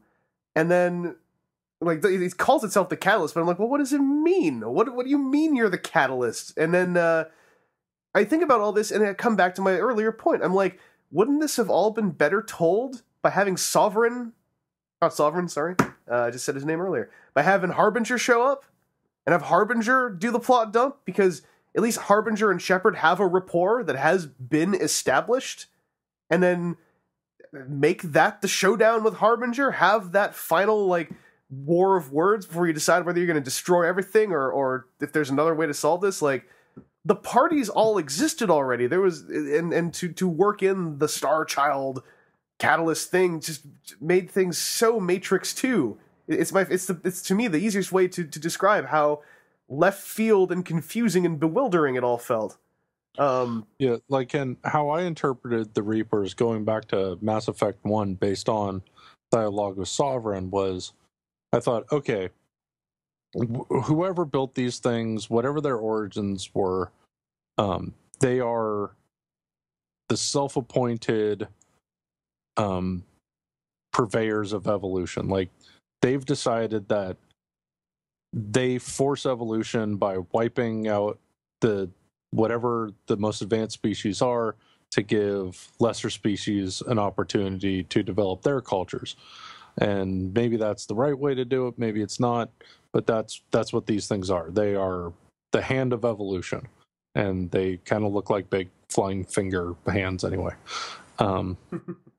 Then in 2, where they're liquefying people and pumping them into a giant Terminator skeleton, and they're making a new Reaper from liquefied people, then I thought, oh, okay, so they're the hand of evolution, and this is their reproductive cycle. Like, this is how they reproduce. They don't just kill organic life. It's the fuel to create more of themselves. Okay, now that's another layer. Okay, that's interesting. It's starting to make a picture here. And then that whole dialogue with the Godchild, it's like, okay, now I don't know what the hell's going on, because they're saying that the universe is doomed to this set of repeating patterns, and that they are the element of chaos that breaks the pattern. Like, this is the problem, they are the solution, but now you have broken the pattern. And the Godchild says, like, our solution no longer applies, there needs to be a new solution, you have to choose the new solution.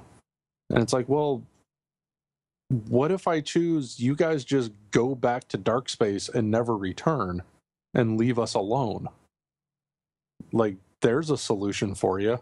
Like, yeah. Why does it have to be?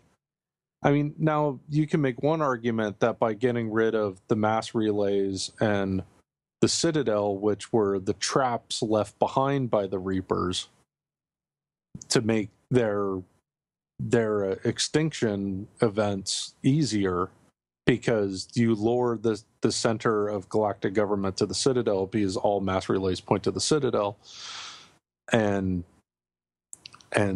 that's seen as this big key thing. So whoever the dominant species is going to set up camp there. So when that is the original entry point for the Reapers, before you shut that down, sneaking in the back door, then they wipe out the leadership, and then the head's cut off the snake, and they could go about just systematically harvesting and reproducing and wiping out. Now, if that's no longer the method, then why do you have to choose? Now I lost track of what I was saying. So now you can make the argument that removing these traps left behind now give the surviving races the ability to create their own future. That's in some way a victory, but it's not really explained at all. It's just kind of left out there on the table.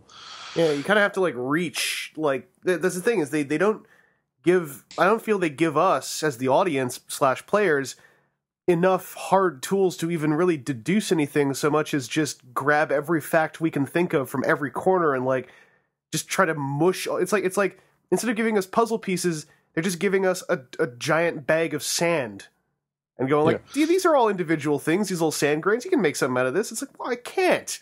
It's a bag of sand.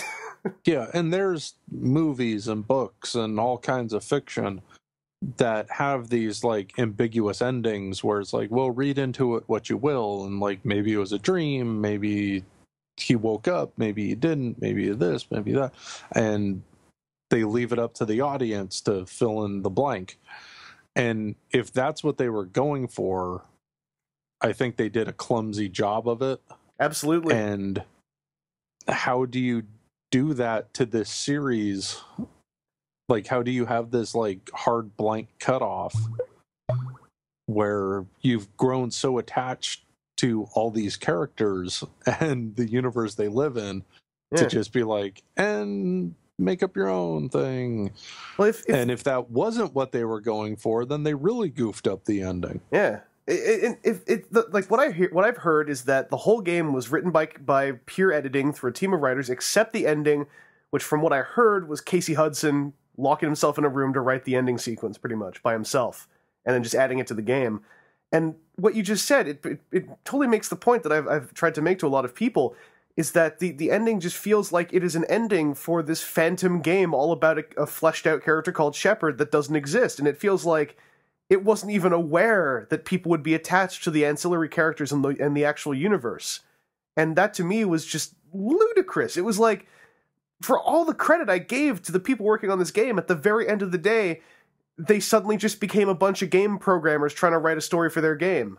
And I was like, I felt kind of bad saying it when I wrote it in a message board post, but I was like, it's kind of the worst thing I could say about these guys when they were writing stuff on par with good sci-fi to me, like my favorite kind of sci-fi, like good fleshed out sci-fi worlds. And at the end of the day, they just became a bunch of game programmers trying to write a story. And I was like, man, a dropped ball in every degree. It was a real bummer. And thank goodness we know that there's going to be a free add-on to the game to do the quote-unquote extended cut. No idea what it'll have in it. I don't even want to watch trailers for it. I just want it to come out so I can install it and see what happens. Like, I want to go into it as blind as possible because I don't want to set myself up for anything.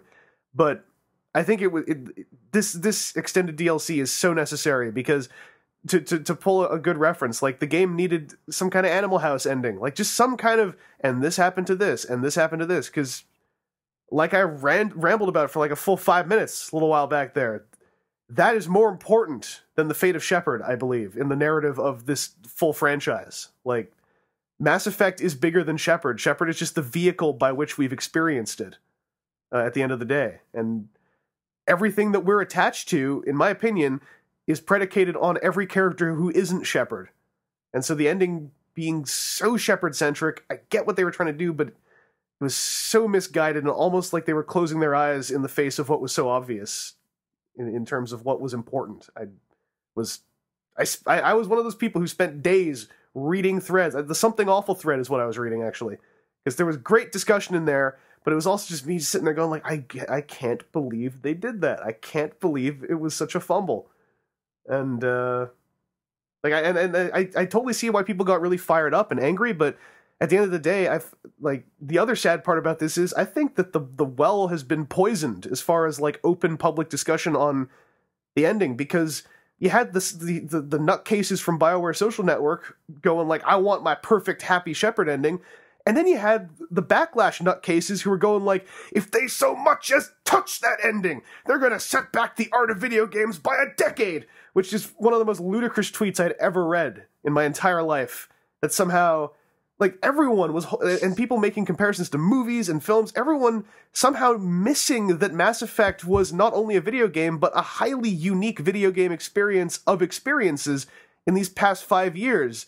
It's like the whole discussion was becoming this mess of completely misguided extremes, and it became this just ugly, poisoned river I didn't even want to touch. And then I see a blog post from the Mass Effect guys going like, we're so happy people are discussing the ending. I'm like, people are having a vitriolic, like, poison bomb of a discussion about your ending. This is not something to be proud of at all. This, like, people are being reduced into idiots over this in many directions.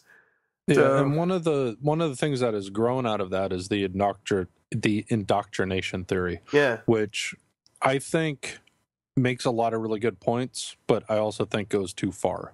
Mm-hmm. When you look at the breakdown of the variations in the endings, I mean, just the variations in the destroy ending, there's too many variants in just that alone for me to think that the full-blown indoctrination ending, which goes so far as to say that Shepard never goes up into the Citadel, that Shepard never leaves Earth.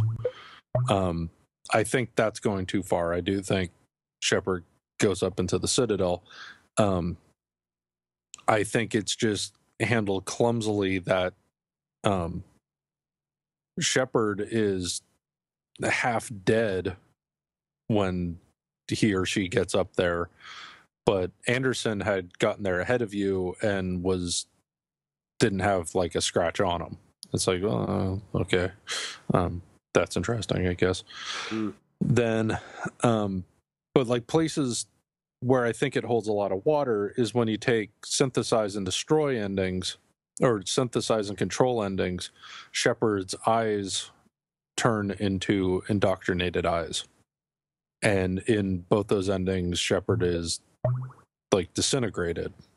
And you never get that breathing at the end, which is why like the high enough war asset destroy ending where Shepard breathes is the best good ending. Then the parts of the indoctrination theory that I think hold tons of water and fully believe in,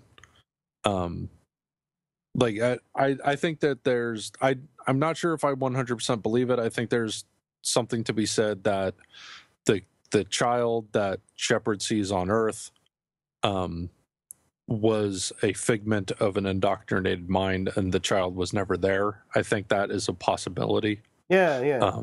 Because there's some audio cues and the way nobody else seems to even notice the kid. Like when the kid runs up and is climbing on the shuttle, there's no acknowledgement from anybody around that this kid has just run up and climbed up on the shuttle. Like nobody helps the kid up, nothing. So I think that's a possibility. If it turns out not to be true, then oh well. But the Rachni Queen describes the Rachni's indoctrination in a way that word for word describes the dreams. Like the chasing the child around in the woods. The Rachni Queen describes those visuals exactly. The inky black smudges, the discordant tone, the voices you could just barely hear but not understand. Like,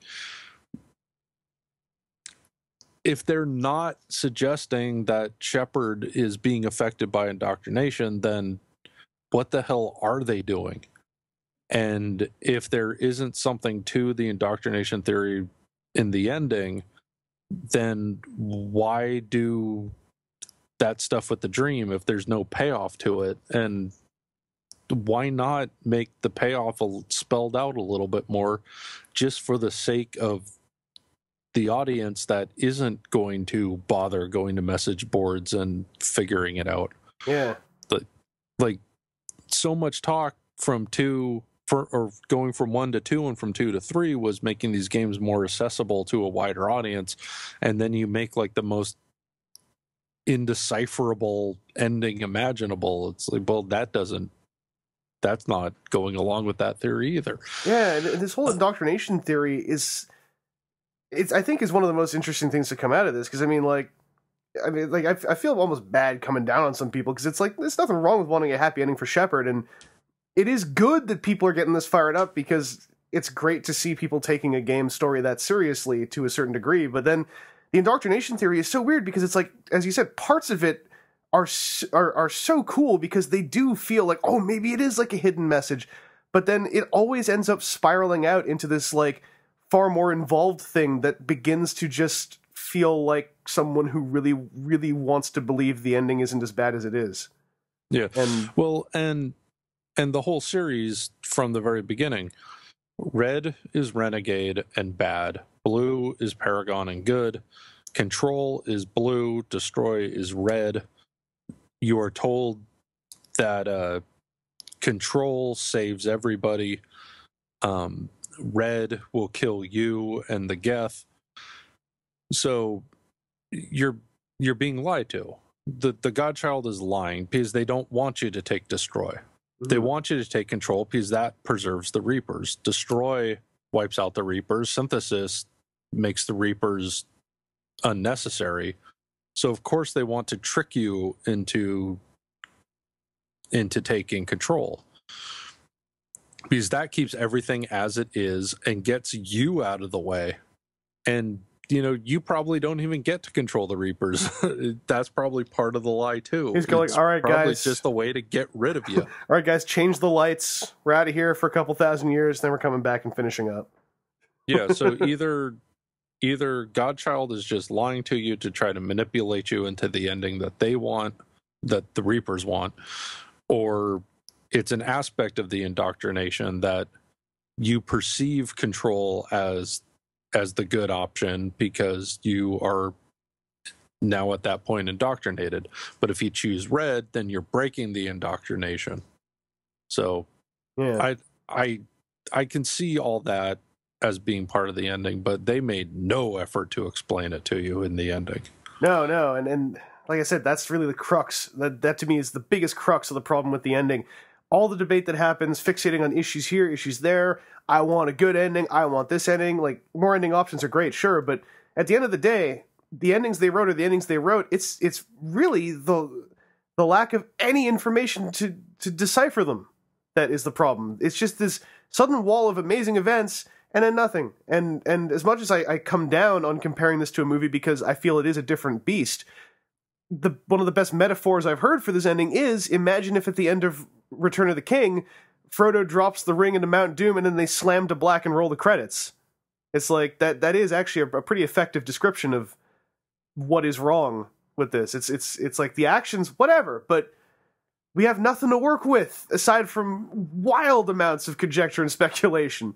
And it's a real bummer. And for folks, like, I think it's a bigger bummer for folks who are as invested in Mass Effect as I would consider myself to be, or you guys to be. And there's people who are even more invested in it to the points of, like, they've read every novel, they've read every comic book, they've played all the iPhone games. Like, the guys who just want to play a fun video game, I think they'll come out of this going like, well, the ending maybe it was okay, maybe it was kind of disappointing, I'm going to move on to the next game now.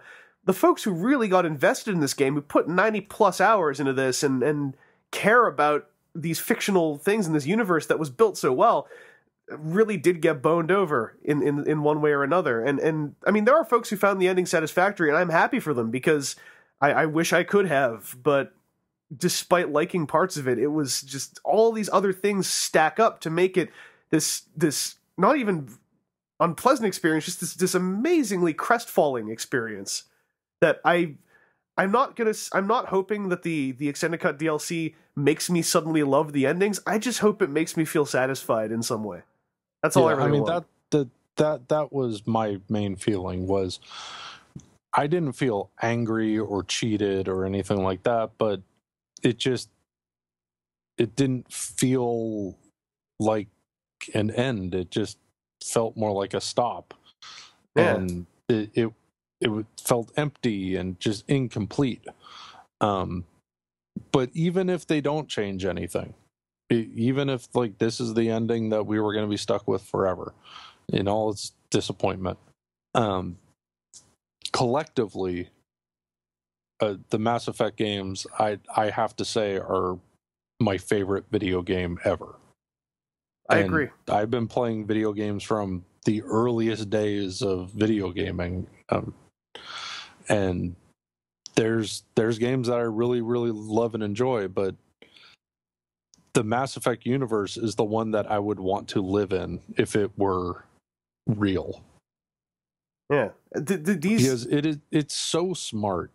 Everything about it is so smart. Like, all the back history and story and the gray area and nuance and interesting characters, and just everything's so thought out, and then to have an ending that just kind of doesn't work is a big disappointment. It's just surprising, and I'm kind of I don't play as many video games as a lot of other people do, although I keep up with video games more often now. But like the thing that I think makes me say Mass Effect is one of the best experiences I've had is that, you know, pardon my French, but it's the only time I recall really giving a shit this much about all these fictional characters in this fictional universe in a video game setting. Because I've cared this much about settings before in movies and TV, and this was the first, I think, really truly transformative and transcendent experience I've had where I was given an avatar in a game who had speaking lines and who I wasn't really inhabiting, but I was able to kind of be like the copy editor on what they did. Like I had a say and could nudge them in different directions and then get to experience this world that I legitimately think is one of the coolest fictional universes I've ever seen. And I think that's why, even though I think the well has been poisoned by some of the passion in either direction, I fully believe Mass Effect must have some of the most passionate people into it, because it is a really engaging experience if it hits you the right way. And I can only hope that, like, this is a case where I even say, like, I totally can kind of agree with the idea, like, I hope they don't do more Mass Effect after this for a very long time. I kind of would be okay with letting Mass Effect open itself up almost as wide as Star Wars has. Just let side stuff happen in it. Come up with a weird, like, strategy game for it or something. Like, just as long as the fiction of it continues to be as effective as it is, I'm really cool with this universe sticking around as long as it needs to. Like, I think it is on par with some of the more long-lived sci-fi universes that have been created. It's just so passionately and, as you said, smartly thought out. And this game, for all the smack I could talk on this final 10-15 minutes of the game, before that, I think it was one of my favorite gameplay experiences of the entire year. And I mean, it showed through this discussion. I think it had some amazing moments. I think it's a fantastic game, even if its final moments really suck. I don't think that, no matter how bad that ending can be to you, I don't think it is bad enough to dismiss how good everything before it was. Although, for the first week or two after the ending, I sympathize with anyone who feels like their experience was tarnished.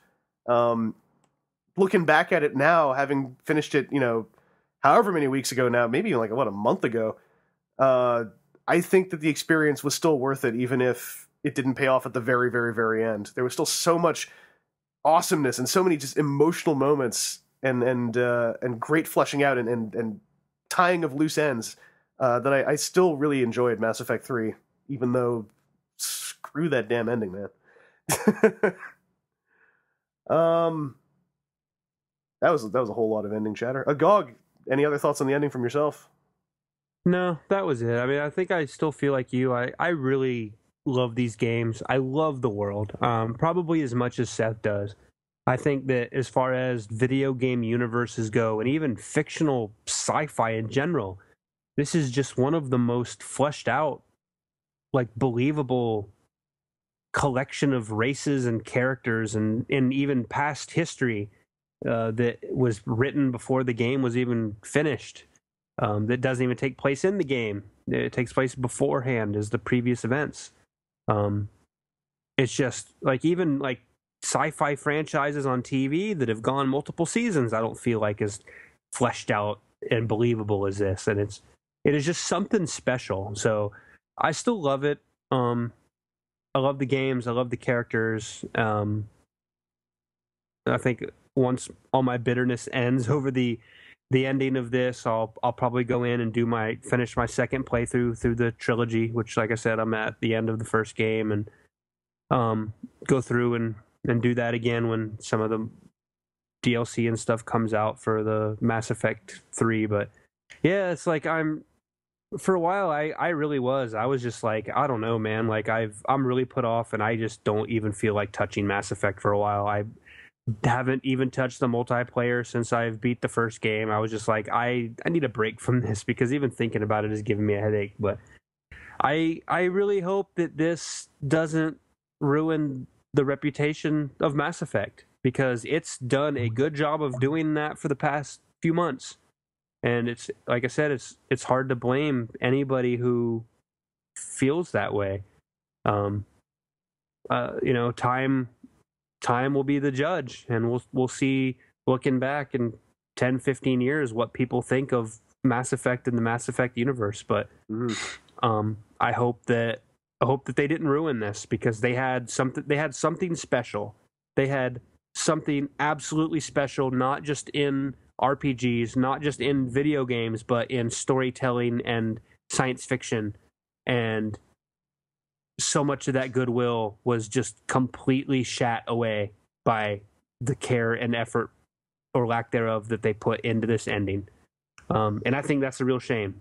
But we'll see what happens. And yeah, I mean, I'm interested to see what this ending DLC expansion is going to be. But yeah, time will tell. Yeah, and I mean, you know, to all the folks who did get fired up enough, like, just, you got to try to make something good out of that kind of energy, because they're like I said, it just bugs me how the conversation about it online was so ruined by people who took it way too far, how angry they were, or how much they didn't want to hear the angry people. And I hate it when a conversation gets ruined in its color and tone like that. And so even with this podcast that we're doing right now, I spent a good week wondering, like, do I even want to do this anymore? Because, like, the well had been so just pissed in at that point. But I'm really happy with how this has gone, because, like, I think it really helped that we did wait this long, because it's kind of like we can have the calm conversation about it,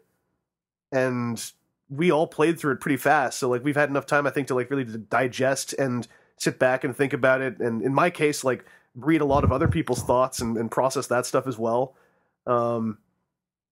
Anyway, that's I think probably the bulk of our talk about Mass Effect 3. I mean, we're waiting for the ending DLC that's happening in the summer. Thank goodness it's free, because if it wasn't free, that would have been one of the ugliest precedents that could be set in a long time, to have a storytelling oriented game and then, like, well, you want more satisfaction in the ending, pay us $5. That would have been gross, and probably would have set a few people off quite justifiably. But I still love talking about this game, you know, with people I know, because it's, when you can have the calm conversation, this is such a fun game to discuss, or game series even. And I mean, it's even going to have decent action figures soon. Thank goodness the DC Direct curse is almost gone. So to carry us into the final part of this podcast, I think I'd like to talk about one of the biggest surprises I had, which is the rather fun multiplayer. There was a lot of discussion I saw leading up to the game's release of just worries that adding multiplayer to this experience, or to the design of this game, would take its kneecaps out. It would turn it into something that it was not. And so I hesitantly jumped into the multiplayer without hearing anything about it. Like, I literally had not watched a video about it, had not asked anyone about it. I just jumped in and did a blind game, and it was surprisingly fun. It's a PvE multiplayer. It's not PvP. It's like kind of like just horde mode. And aside from having, like, it has the kind of gross draw of, like, hey, if you really want to get all the gear you want, just keep buying these pay-as-you-go booster packs of random stuff. But as an actual multiplayer experience, I think it's super fun. Like, I have had a lot of fun playing that, regardless of the Vanguard bug. I am really happy to say I got a Vanguard to level 20 in, like, 2 nights of playing, because I was playing a lot for 2 nights. Seth, you have been all over the multiplayer. Oh, yeah. The only thing that I think is gross about the upgrade packs is you can earn them by playing the game, which I think is fine. Yeah. Or give some cash and you get it right now. And that's where it's like, oh, that's kind of messed up. I know what you guys are doing, and I don't mind it. You got to do what you got to do, but it's just kind of is gross because of the fact that everything you unlock, aside from, like, what? No, even are character color choices even in there, or is that something you unlock with level? Oh, yeah. Everything being in those is kind of gross. Yeah, if you pull an upgrade card on a character you already have, then you unlock the next color thing. Yeah. Until you max that out, and then you're not supposed to get that card anymore. Yeah, but I've been playing a lot of it. and I found it surprisingly fun. One thing that I thought was cool from other games with hard modes is that they could get pretty cookie cutter in, okay, this is the map, this is the spot that has been determined, the most easily defensible location. So all we have to do is, post up here and nobody go past that corner, otherwise you're good as dead. And we'll just hold it down until we run out of enemies. With this game, waves, what is it? 3, 6, and 10. I think it's 6. Are objective waves where you have a random thing you have to do before time runs out, and if you don't finish that thing before time runs out, then game over. So it forces you out of those easily defended positions, because now it's like, okay, well, we know we could all gather up in this room, hide behind these counters, and choose Geth as the enemy and just keep blasting them with overload, and we'll be all right because there ain't no way they're going to touch us. But oh crap, now we have to leave this room and go to this other spot and do a hacking thing where we're going to be stuck in this circle for a period of time until we finish the hack and could run back to our safe room. So I think that's cool that it forces some variety and forces you to change up how you're playing and forces you to want to mix up what your squad is made up of. Yeah. Like different combinations of characters and tactics can swing wildly based on what enemies and what map you're on. And when you choose random on that, like there's been times where I've been playing with folks on silver, which is the second, like medium difficulty, and just cakewalking, just crushing. Like hardly anybody's going down, and we're just flying through the waves. And then we'll just hit a wave, or we'll hit a game where the map we're on and the enemy we have and the characters we chose just don't work, and we get butchered. I think also the nature of the multiplayer being PvE and being like squad based with tons of variance in the experience, I think is actually going to make Mass Effect 3's multiplayer potentially a lot more long lived than if it was just like team deathmatch kind of stuff.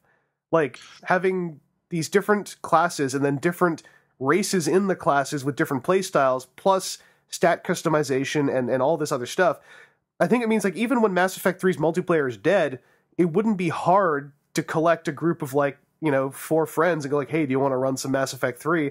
And just jump on in there, because you don't have to rely on there being anyone else playing. You can just kind of jump in, go like, all right, let's just run some of this. Let's run some randoms. We'll use our different classes. By this point, you've probably got like level 20 every class.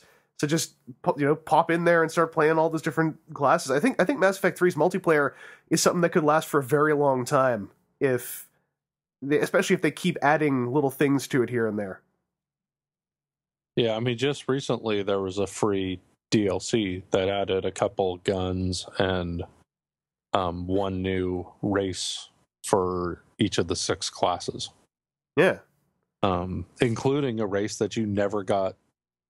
Not only did you not have as an option in multiplayer before, but was never an option as a squad member in Mass Effect at all, the Batarians.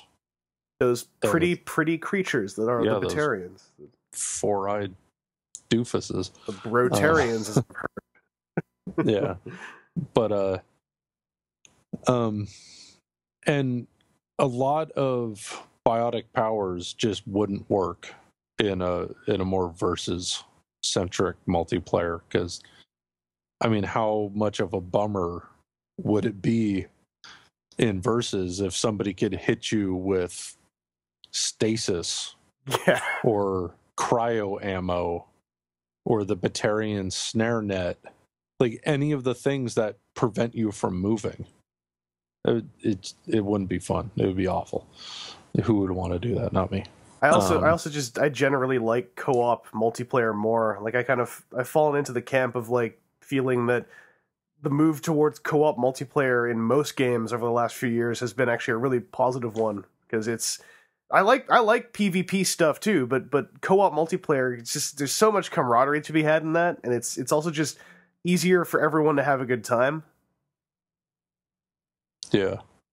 And there was a lot of panic around the multiplayer because there was the whole galactic readiness score. Yeah. That doesn't really seem to have any effect on single player, but it does. When you hit 100%, there's an achievement attached to that. But also when you're at 100%, you get a 5% experience bonus as you're playing. So there is a carrot to do that, to get your readiness up to 100%. But I mean, when I went into the final stages of single player, I think I was at like 68%, and I still had the best possible ending as an option.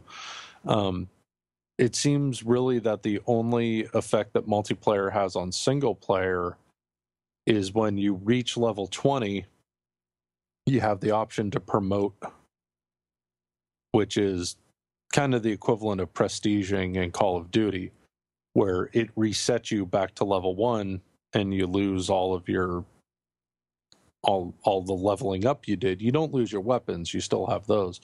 But like, oh, you've earned all these points that you've invested in your powers, and now you're level 1 again, you don't have anything. That adds, or that gives you points to your war readiness in single player.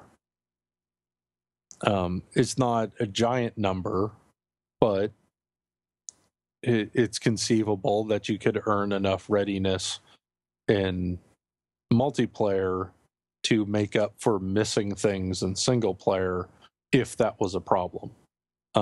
When I finished single player, I hadn't promoted at all, like not even once. And I still had like close to, if not slightly over 7,000 on my readiness or on my war assets. So I had more than enough to get the best possible end if I had chosen correctly. So those fears were unfounded.